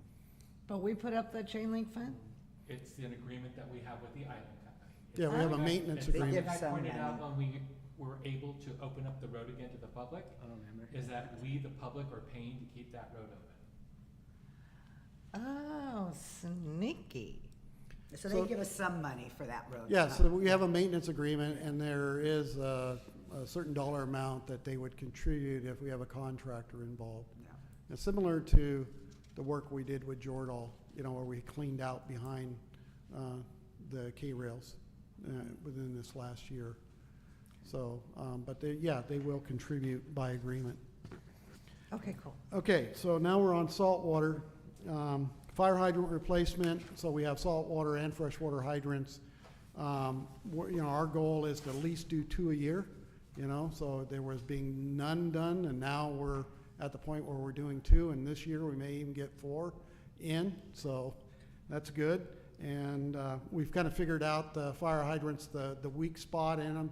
In our saltwater, it's really the steel spool and the bolts that go in there. That's what's failing. So we're getting 316 stainless bolts, and we're putting epoxy coating ×2 on the spools as we're putting them back together. So hopefully they get better longevity on that. Well, my hydrant that you replaced in front of my house on Whitley, there's stalactites all over it. Yeah. It's leaking. Okay, so we'll get back out and take a look at it, yeah. The valve replacement, so it is our goal to at least replace 2 valves a year in our How many? saltwater valves. You know, our last major capital project, we did 23 valves with a contractor, but now our staff is trained and able to do that, so we do that in-house at 2 at a time at least. How many valves do we have? I'm guessing right now, say 70 or so, 70. Oh, okay, I didn't know if it's hundreds or, I had no idea. Yeah. Okay. I mean, we're not halfway through the replacement, but the goal right now is to replace the ones that are, you know, are not functional at all in areas that allow us to isolate smaller outages.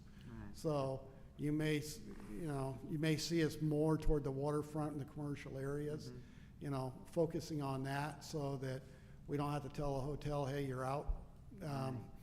You know, so we can isolate and get down to just a street instead of, you know, a whole block, Okay, okay? Because they're at the intersections of the streets.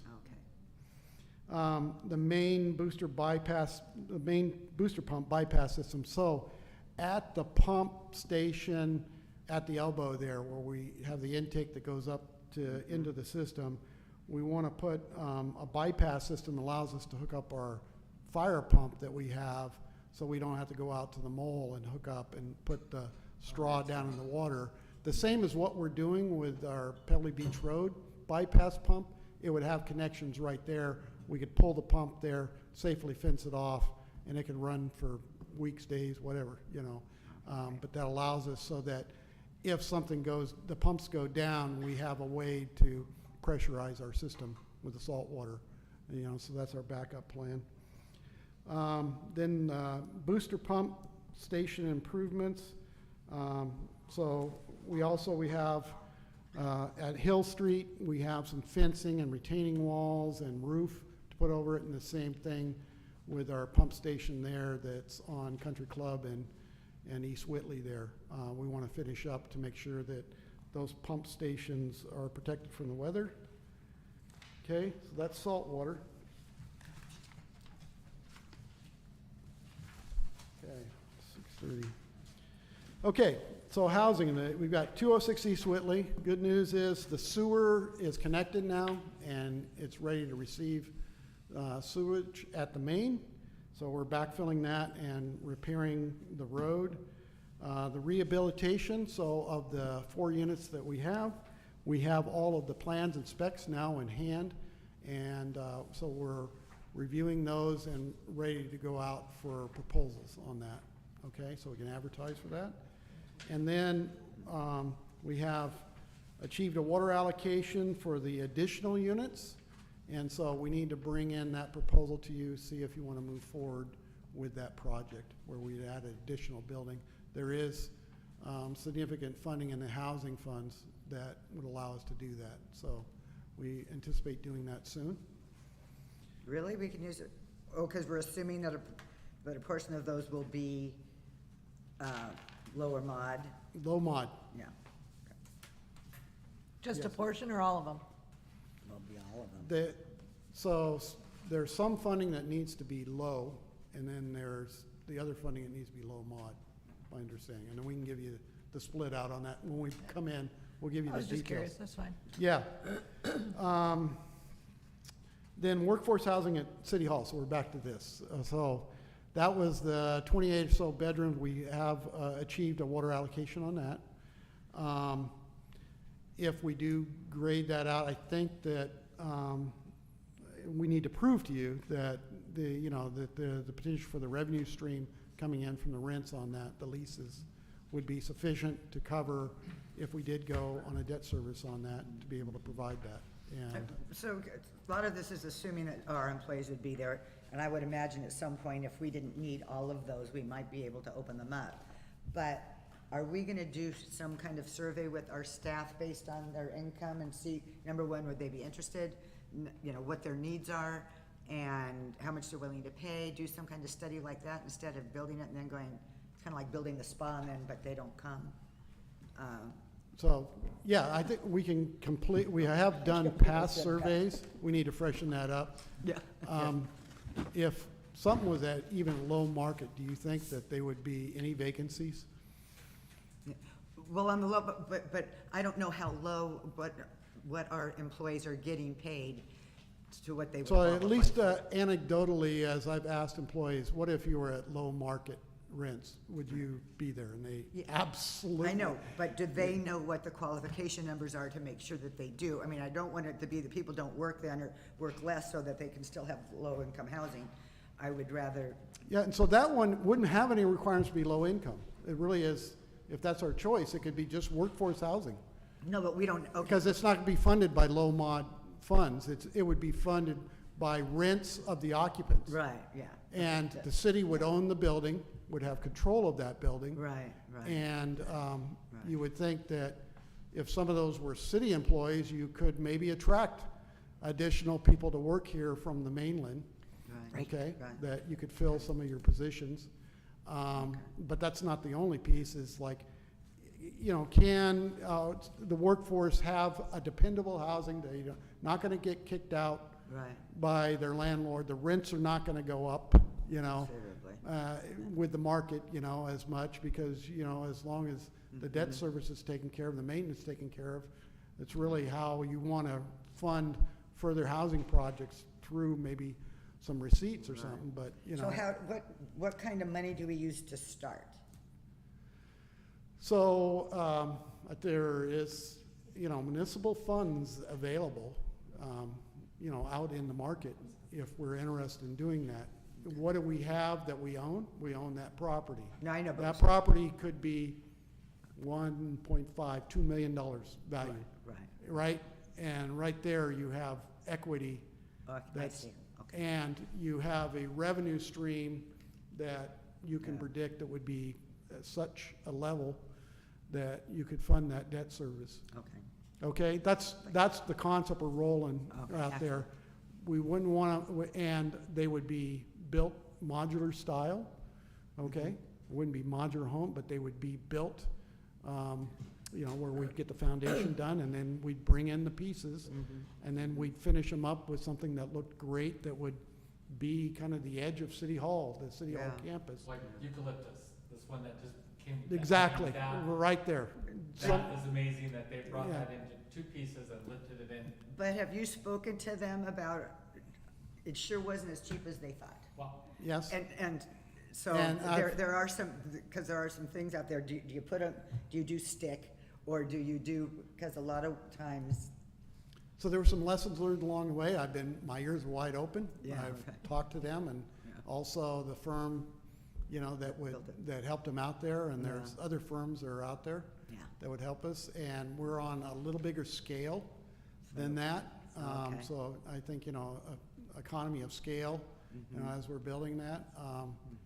But I just think that we could get some high-quality housing that would satisfy workforce needs, realizing that, you know, we also have the consultants that we do need on transitory housing. We have a sheriff that Yeah. we provide some housing for.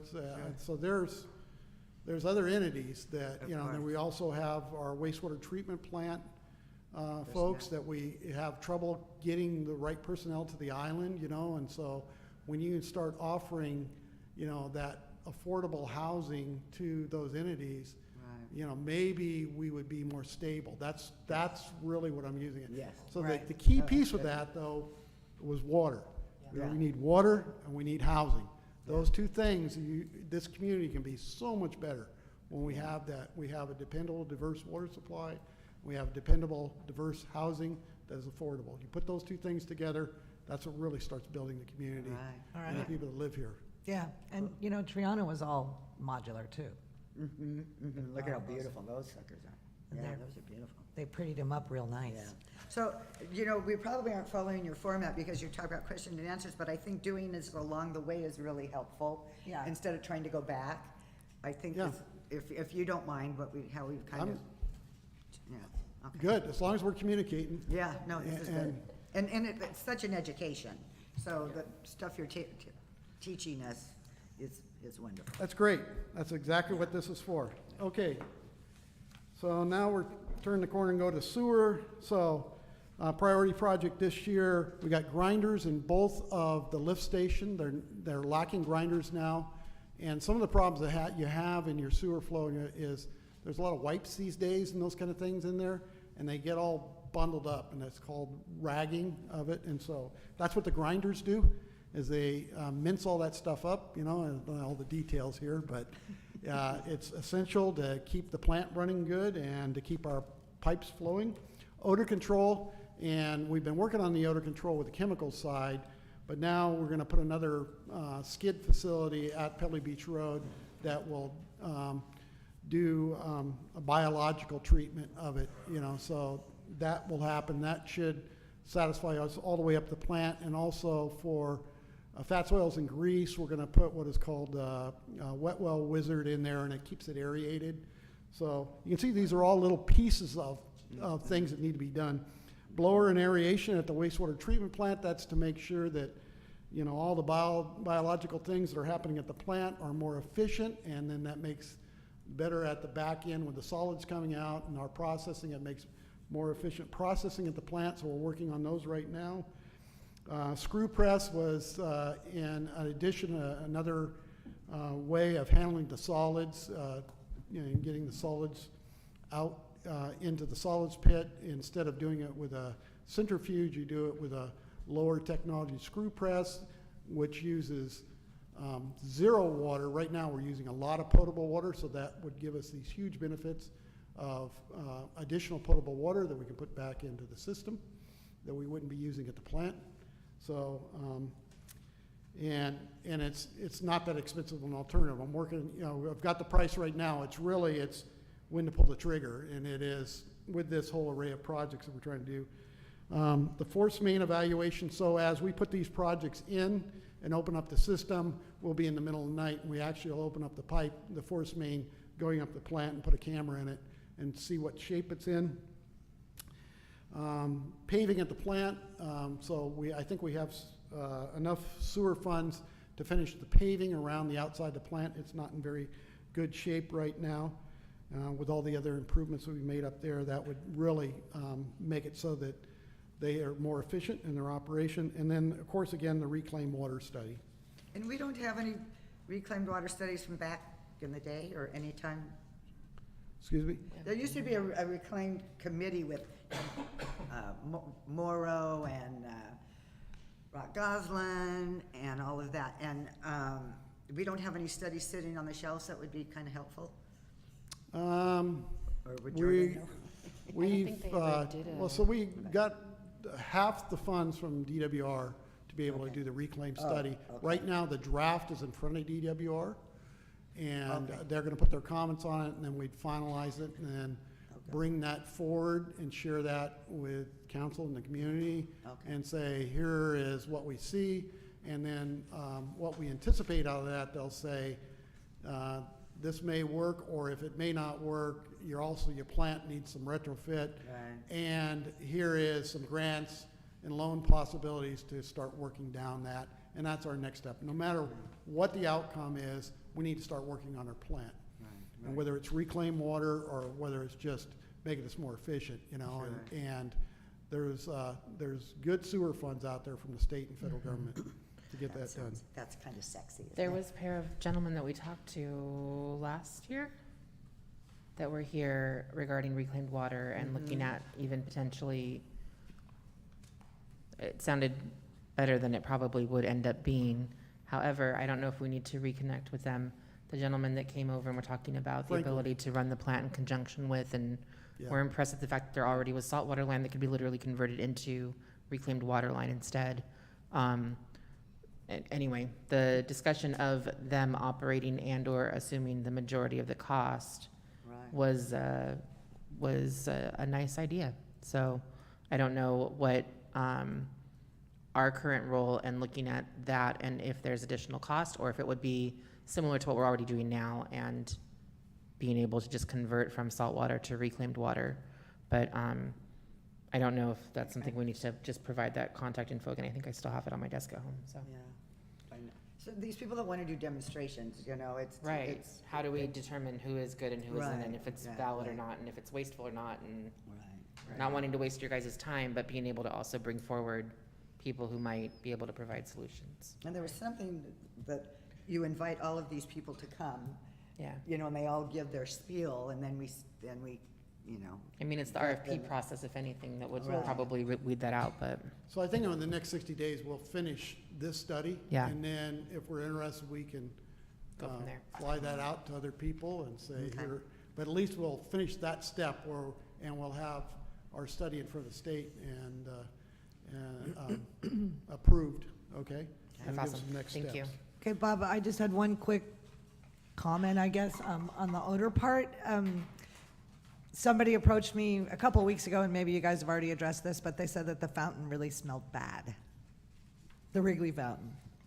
We do clean it out, we do flush it out, clean it out every now and then. Last time we did it maybe a month or so ago. Okay, We'll check it out though. okay, yeah, they said it smelled like sewer, to put it politely. Okay. Okay, thank you. Maybe they were smelling the sewer or the storm The sewer drains. backline, yeah. Usually Yeah. if that happens, I'll normally just give them a quick call and they'll go check it out pretty Yeah. relatively quickly. There's, But it's usually just a flush of the back. yeah, there's one thing that happens down that one storm drain, there's a little bit of a belly that we'll eventually need to take care of. And there is, you know, some sewage, it kind of hangs in there. And depends, you know, with it being that combination storm drain, that sometimes what we need to do is just go jet it. And so anytime we're getting that, where we're getting a complaint, it's like we just call up Montrose, say, hey, go jet that line. That's how we handle it right now. Okay, cool. And so it may be from the storm drain or some of the manholes in there that, and especially when it gets hot in the summer. and- Yeah. Okay, cool. It's So usually- it is next time I'll actually just on, call like, you guys and say, what's yeah. the deal? All right. Fountain to like up Sumner usually is a corridor. Right. And then across the alley heading towards Metropole is another one, so. Right. Yeah, I've actually been getting a little bit of a smell at Five Corners. Would you like me to contact you Time next to- time? Yeah, yes, yes, just tell us. And Yeah. so we just end up jetting it, so. Okay, cool. Yeah, we have the equipment at Montrose, that's their job, to go out there and do it. Okay, cool. Thank you. Okay, now we're on to parks. Yeah. Okay, so, you know, the main focus this year is that per capita money, that 200 grand. Lovers Cove Partlet, we finished that. It's beautiful. Front Street shade structures, and Dave would have to speak about the progress on these, but JMF improvements and Kids Park improvements, those are the things that he had said that he was gonna be doing in the capital budget page. Okay, and then buildings and other facilities. We have the Crescent Hillside repair, which, you know, is the hillside above the yacht club there, below the Crescent walkway. And that project there, you know, we've got the approvals as far as environmental. We have the set of plans. It's kind of just been sitting there, but the action that we've been working with the homeowner above it, and then also the yacht club is interested, and I think they've made some contact, and I think it's within our lease now with them that Yes. they're interested in maybe making some parking across from the yacht club with some major improvements to that hillside right there to be able to make sure it doesn't keep on falling down. So, but as far as the schedule on this, right now I'm exploring, this week I'm exploring the materials, the tie-bat anchors that, you know, they got about a 4-week lead time, so get those ordered up, and so that we would have those. We have 2 contractors that have proposed on it, but I need to get that in a formal competitive environment, so within this next 2 weeks, I would have that RFP on the street and then give them all the way up to October to get those bids in, and then I'd be in front of council in October. And then we would hopefully release the job sometime in November, you know, and then really it just depends on what their schedule is. But from talking to contractors, you know, they're able to move in pretty quickly, but, you know, hey, we're gonna purchase the materials that are long lead. We would probably provide the crane. So some of those things that are risky for the contractor that just kind of blow the pricing out of the water, we would start taking care of, and then let them move in and do their expertise, really move in their equipment and do the work, you know. So those are the ways that we got to be real creative in putting a project together these days to control the cost, because when you're up on a hillside like that, you can get where things can go totally out of whack on you as far as price, you know, if you don't start controlling all those elements there. You know, And you the really tree- let the contractor do their expertise, and whatever we can add with our forces or what we can provide to take some of that risk down for them, that helps. Yeah. We still control our risk on our side, but we're not, the contractor, what they say, oh, I'm gonna add 100 grand because I see this, and then I'm gonna double it because, you know, I'm unsure of that, what I see, you know, and so those are the kind of things that they definitely don't like losing money. So are you calling that something else on your main budget sheet? Because I don't see it on here. Okay, so let's see, there's been several different names to that, so it is the Crescent Hillside Stairs. Well, Crescent Avenue Stairs. That's on page 11. Okay. So the Crescent Avenue stairs and then right above it, Hillside Repairs, that's like, Yeah, and I think that one of them is misnamed, okay? Okay, one of them has the debris removal above the fence, which there is about 100 yards perched up there. So that's that project. And then the Crescent Stairs is stabilization of hillside. See, some of these, that's part of what I was talking about, the improvements that we're going to be making here is a more robust description and make them more so they're understandable. When we made our first pass of putting this together a couple of years ago, we were flying through a lot of projects. We were very happy to get this developed and go, now we have a CIP. Now we got to make it more robust, add all the projects in, make them where everybody understands it, that well, I must say, it's looking fabulous. But, you know, your links do not work on the well, we're city. working on those. Yeah, some of the links are Right. broken. I know, and that's coming up. I know, it's all good. Okay. And so, and who owns the hillside? We own the hillside all the way through the walkway. Right now, there is an encroachment permit for the walkway on both sides of, on okay. Hill Street and on Crescent, So that's our hill. and there's no public access. Okay, so those big trees that concern me all the time, those are our trees. All those eucalyptus trees with all the roots showing and all of that. As it along gets Crescent. past the last house there, no, Right. that becomes Island Company. Okay, but all of those trees around So the Bland's hillside, house and all the of that. hillside as it goes up the hill to Crescent Avenue Yeah. ends, our ownership ends approximately at the end of the walkway. Okay, Then all of that high area up in the hillside, from that piece all the way back to Descanso is now the Island Company. right, okay. When they dedicated St. Catherine's Way to us, they went up the hillside a little bit, Okay, maybe 15 feet or so. And so there's a piece of the hillside as you go all the way Okay. to the casino and that dedication Okay. that is in the city right away. okay. Those trees that I'm concerned with are ours. Okay, that's all. So the ones that are up by Chimes Tower are not. Right, So right. which ones you're talking Oh, about? just all along Casino Way there, those eucalyptus trees are really bad. Right up, and it probably ends right about where the So casino from is. like where the yacht club is, There's not too many back trees right there. to, back into town is ours. Yeah. That whole wedge. Okay, Everything past that Yeah. is Island Company. okay, okay. Good, thanks. Question, so if we give, the yacht club parking spaces, cause you said that they were trying to put parking spots for them, Mhm. right, from, do we charge them for that? Is that our property, or do they just get parking spots? What we've done in the lease agreement is give them the opportunity to take on that construction project. I think they have estimated it in the neighborhood of $150,000 if they do that. What that would be, depending on how many spots they would create, some of them would be exclusive to the yacht club, others would be public parking. Okay. So And in the we would wintertime, get they're some not there. benefit for Oh. that. Yeah. So it'd be like a tenant improvement, so we have a lease, now they're putting tenant improvements, so they're putting their money, their rent for it up front, building it. After they're done leasing it, it becomes city Okay. city improvements. So that's what happens with tenant improvements. So if that does happen, one of the first steps we've told them, they've gotta at least give us a plan of what they're trying to do, and we gotta come into front of council. So Right. you'll be fully Okay. involved in what we're trying to do there. But when we wrote the lease, it was just said you have the ability to make that proposal, and we'd help facilitate that, okay? And the exact terms, though. Right, and we met with them as recently as 2 weeks ago, right, Yes. Thomas?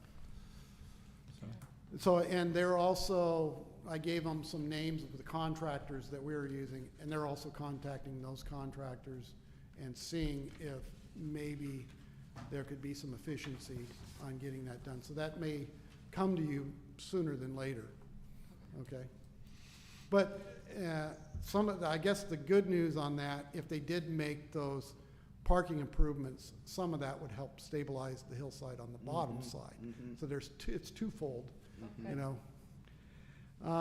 Okay, and then Casino Way Arch rehabilitation, right now we're negotiating with a contractor so that we get that done here before our next visitor season. So hopefully it'd be sooner than later that you get the work done, but at least by the time that we'd see our major push, like March or so, the latest. And then the mortuary re-roof. So we have clay tile on that roof, and it's leaking and sagging. So similar to what we did on the Casino Way restroom, we would go put that composite tile there and get that sealed up. That would be our own crews doing that.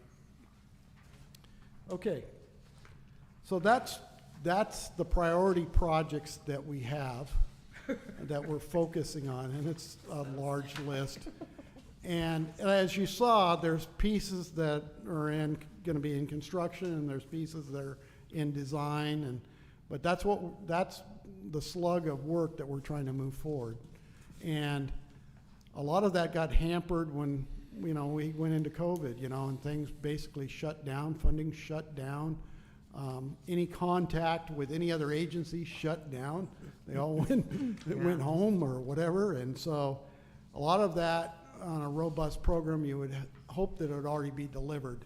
But when things kind of go upside down, that's what happens. And then now you're scrambling to get things just back where it's on a track and it's like a machine and processing it. And we're not there yet, but that's what our goal is.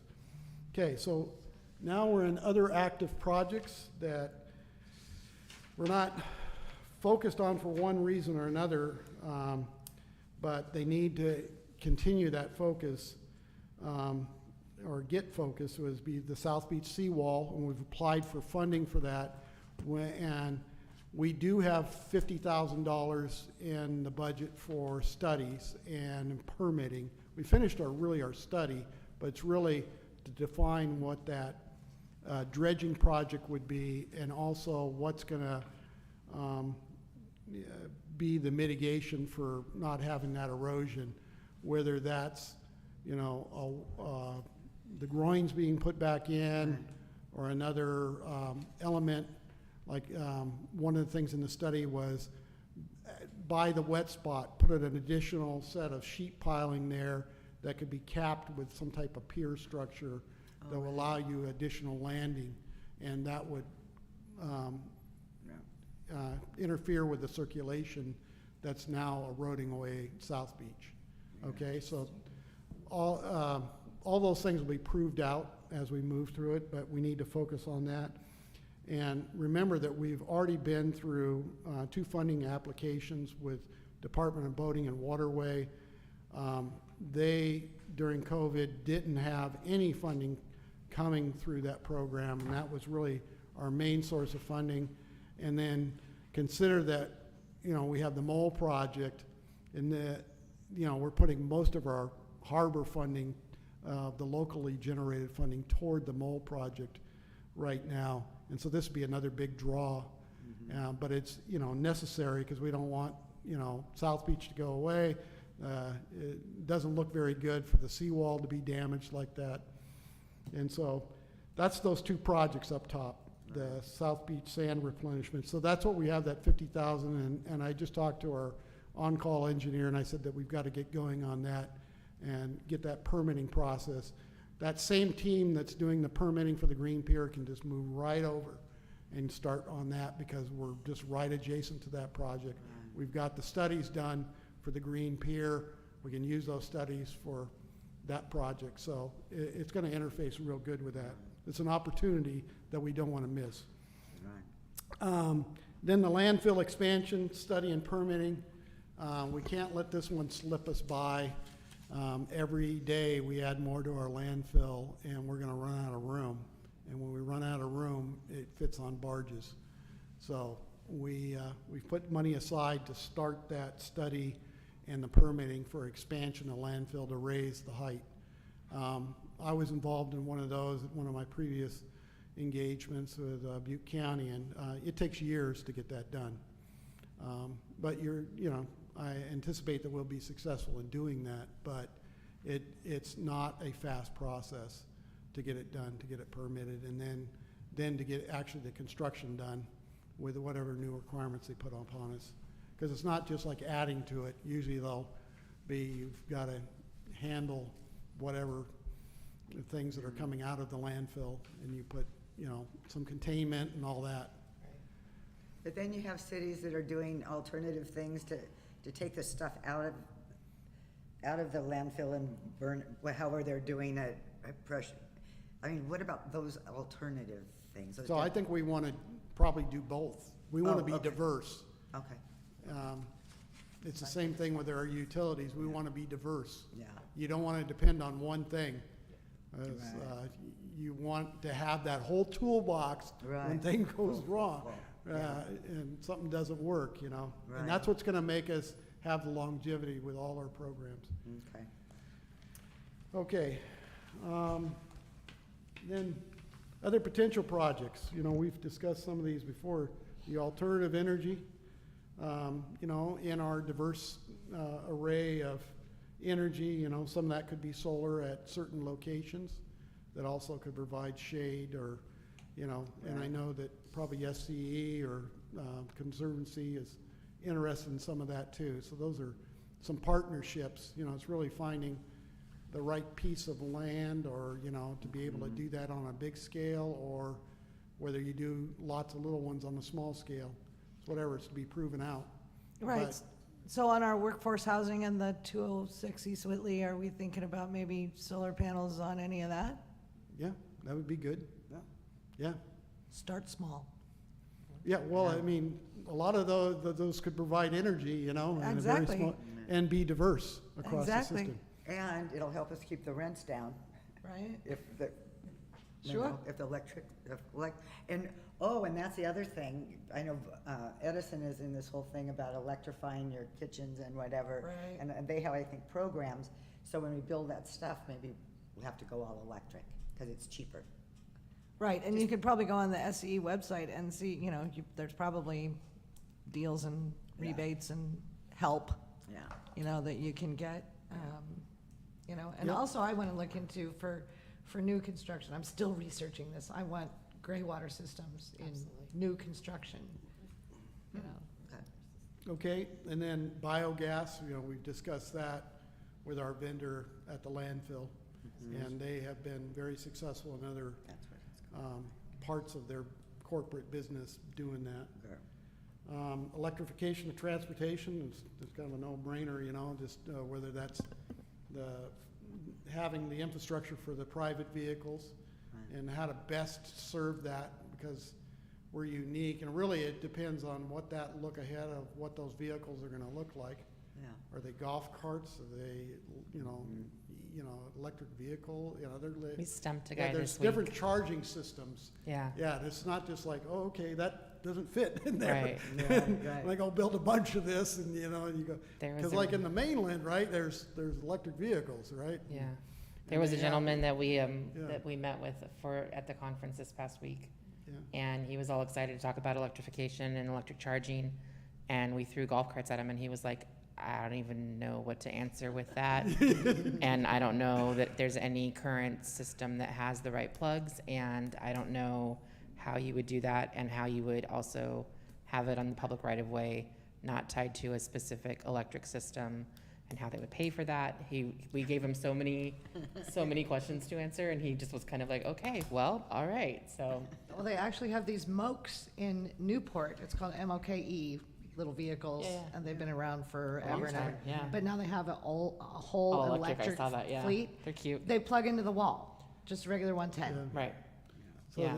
I think, so that when I was thinking about it, I was going, well, we don't have walls, we don't have garages. Right. We I know, right? So, again, Yeah. I start working through it and I go, okay, so now I gotta be on the edge of the road. Right, I was like, Right. can Or we I make gotta be a at this, or curbside I plug? gotta How be would at that work? the parking lot. So you know, we will come to a solution, but Yes. Yeah. it's not as simple as some of the No. guys are calling me Right? and going, you know what, we'll give these things free to you to come Yeah. put in. Yeah. I go, we don't have electric vehicles over here. There's none. Edison has a program, Yeah, they were they- offering free charging stations, project management from start to finish, laying the line, running the stuff, adding the units.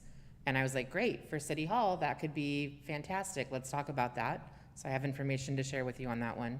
But for public right-of-way, it was like, what do you even do with that? What do you do if you don't have driveways? And he had no answer. He literally was like, I don't know what the answer is to You that. can run it underneath the So sidewalk. that Well, gets so into that's- our that was vehicle the- mix, Right, how, we'll have what little vehicle flipped vehicles mix, on the Right. sidewalk. what, you know, and is there something that we gotta do with our vehicle mix? Right, yeah, To allow absolutely. that and encourage that, Yep. and then we get the right charging, so there's some things to think about. Mm-hmm. So, Right, yeah. well, underground the utilities, and while they're doing that, they could just put a little plug that's what in I the- said. in the sidewalk. I actually had asked Denise when I first joined council, because I was like, hey, I was looking through the vehicle code, because I was like, yeah, I'm gonna change things and make it exciting and better, and she was like, okay, Elise, calm down. There was literally an ordinance in the code that says that you can't run lines from the house across the sidewalk to Right. your vehicle, which is how everyone charges their vehicle currently. Right. And I was like, Denise, I think this is old and might need to be removed. She goes, no, it's a trip and fall hazard. It absolutely needs to remain in there. There's a reason it's in there. And I was like, great, cool. How do we do that? No, So you anyway. just drill a hole underneath the sidewalk. They do it for phones and stuff. That Corey that has that house, who Yeah. works for Spectrum or whatever, Yeah. and he says they do that all the time, bore through the sidewalk. Yeah. And it's Well, up enough off the ground. Not to get too far out, but I mean, I know, the but this- cords would have to be attached to the golf cart, not to the right of way. Because right Right. now, when you go into a garage, you're getting the cord from Right. the unit to charge to your car. Right. Now, just imagine all that being strung like spaghetti. Well, and you're not on guaranteed a your- parking spot. Next to your sidewalk, right? Yeah. So now we've got to make a special situation Yep. that you would just be able to plug and it'd be your charger from your cart. You know? Right. So, Right. It's not insurmountable. yeah, you see, I've thought Just about unique. these things. Yes. Right, Yeah. Lose sleep over. Yeah. Commercial vehicles, how we do alternative vehicles there, both in size and whatever they're running with, and electrification, okay? Boats, same thing, we've had vendors here on the island that actually want to sell electric boats, and they want to provide demos of vessels to our harbor to try it, and so, and see if they work. And they're doing it, they're doing them. Emails. Yeah, and they're doing them in Europe. I mean, they're successful in Europe Yeah. right now. Cool. And they're growing in size too, which is good. Yeah, broadband, of course, we've had lots of broadband People love me. discussion. You And just then, need 30 million, guys, come on. then alternative transportation, and then those are other modes. And some of those maybe not fit on the island, you know, but as you have scooters and well, you see all those things. There's other options, you know, I know. I'm just, I'm throwing it out there as, how do you get the footprint of people, what they use for transportation, down to the smallest thing that they can Right. use? Because then we can fit, you know, it's not like putting an F-250 driving down the road, right? Right. It's a whole different feel, you know, Right. when we do that. So it's, My- and we'll see my- that in the mode shift study. My only comment on that is electric bikes are great Yeah, as long as they're ridden correctly and they follow the rules of the road, which a lot of people in this town do not do, yeah, that's right. both local and visitor. Yeah. Yeah, Well, golf carts is the same way, you know, people get in a golf cart and they go, woohoo, I'm in Disneyland, and they're just all over the place and they're not following the rules and. okay, so now we're at the discussion and input, whether we've already done that, but. Look at that. So, priorities, at this point, you know, I guess just ponder on the priorities and, you know, and our next discussion, really, you know, do I have everything right as far as the priorities there? Right now, we're trying to deliver with those 4 things that I said. Right. A lot of it's risk or the leverage. You know, those are the type of things that are really controlling what we're doing as we're coming out of COVID. And then we got our current active projects, and potential projects, you know, so all those things, we've discussed, and, at least you're hearing where we're at on them. But we can talk about those more specifically just by you asking me to bring an item to council, you know, and I will be bringing items to council as far as getting other approvals on them. So here's our next steps. We gotta update the CIP, to complete the detail sheets. Now you're aware of the detail sheets and you see how they work, and so you can see how anything you want to help with those. Add or modify the projects. So those will all be things that you, as we talk again in another session, that you would add or modify. Schedule further review sessions at future city council meetings, so we can do that by project, or we can have a block of time that we could talk about just harbor projects or something. Adopt a revised CIP after that review is complete, and that would finish it for this year. And then update annually with the budget. So then you'd get in, now we'd be in that normal cycle. We'd have that robust CIP, all the projects we wanted. They would have good detailed pages, and now we look at them every year, and we can start shifting, turning the dials there, and tweaking the dials so that we can move things in priority, or you know, we can add new projects or modify the projects we have. But it should be very simple. It should all be in front of you, and you should be able to go to each detail page, because that's what Matt and I do every year. We just go, we're moving the money this way or that way. We got to put more money in this project or that project. Okay, we're good, you know, and we update the info. And then the continuous strategic effort to provide funding through grants and through leveraging dependable revenue streams. So you've heard me talk about that tonight. And with certain projects that you probably don't think that are possible, but they are possible, you know, and, you know, just like that housing project back there, they're possible if we look at those revenue streams, and we look how we can harvest revenue that somebody's paying to somebody else, but why don't we pay it into the facility that we would build and that we would control? You know, that makes sense. Another good example of that is our maintenance yard could be funded. And right now we end up paying rent up on the hill for our garage in the range of $70,000 plus a year. So how do you capitalize that over a period of time to be able to build a steel building and put some concrete down to start? Now you have something that's not dilapidated. You have is a modern facility that's safe, and you can build on it, you know? So those are the harvesting the revenue streams that I'm talking about, because then we would move our garage facilities down to that maintenance yard. So it's just clever ways of looking at it differently, and this CIP allows you to do that, so that we can squeeze the most we can out of every dollar we're bringing in our budget. I have one question. I'm sorry, I'm new. What's a duct gate? The duct gate is the bill gate, you know, and that was so that we wouldn't get saltwater intrusion into our storm drain, and we purchased 5 of those. Oh, okay. With Hamilton Cove as a mitigation. We installed one. It did not work to the design, so we need to revisit that. It is a goal not to allow especially with the high tide type events we're getting, to allow our seawater to go back into our low flow system, which if we don't shut off the pumps, it goes up to the plant. Now we get events where we're getting over 1 million gallons a day. Our plant is rated at 1.2 million gallons. Right. So Okay. That's Cool. that's what that's trying to do. Okay. Thank you. I have a question as well, and this might be for you, Dave. When we're looking at, or maybe you as well, Bob, when we're looking for grants and other revenue streams, is it just depending on us, or do we also have other entities that are like helping us advocate for those funds, like in bigger platforms? For example, the one that we just finished up a week or so ago, we were working with Metro on it, and they were very actively, a couple times a day, we were talking to them, Okay. walking through the application, better ideas, how to submit it. I mean, they were a huge help. Yeah, Okay. so, and that was Just wanna make good sure we don't get because, forgotten. I know we're really small and it's difficult. And we trying have to get a lot of money RSG, in. is that RSG? so we have Townsend Consulting, Townsend. which is, our grant lobbyist. They're the ones that, just like Pebbly Beach Road, they said, you have a $2 million earmark.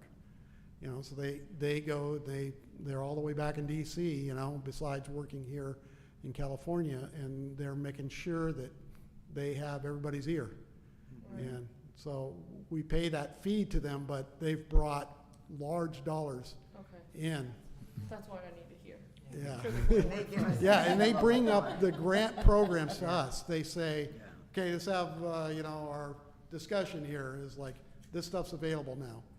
And be aware of it, and they sit there and write the grants with us. Okay, So it's not just us, they're actually producing those. Cool. That's good to know.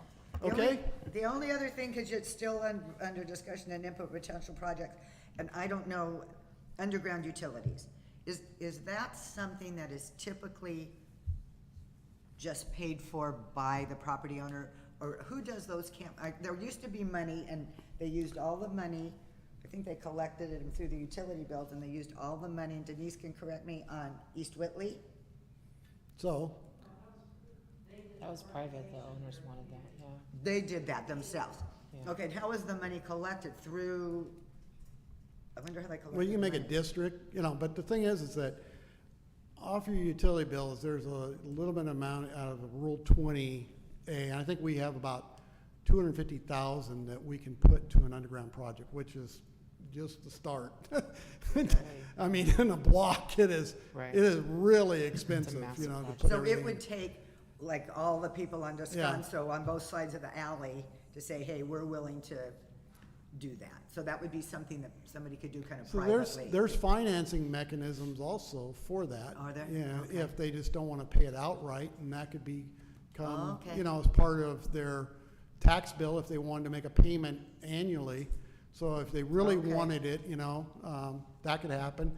We have the Rule 20 money. The Rule 20 money is really intended for high commercial areas, but, I mean, almost everything's so dense here, it's just like high Right, commercial.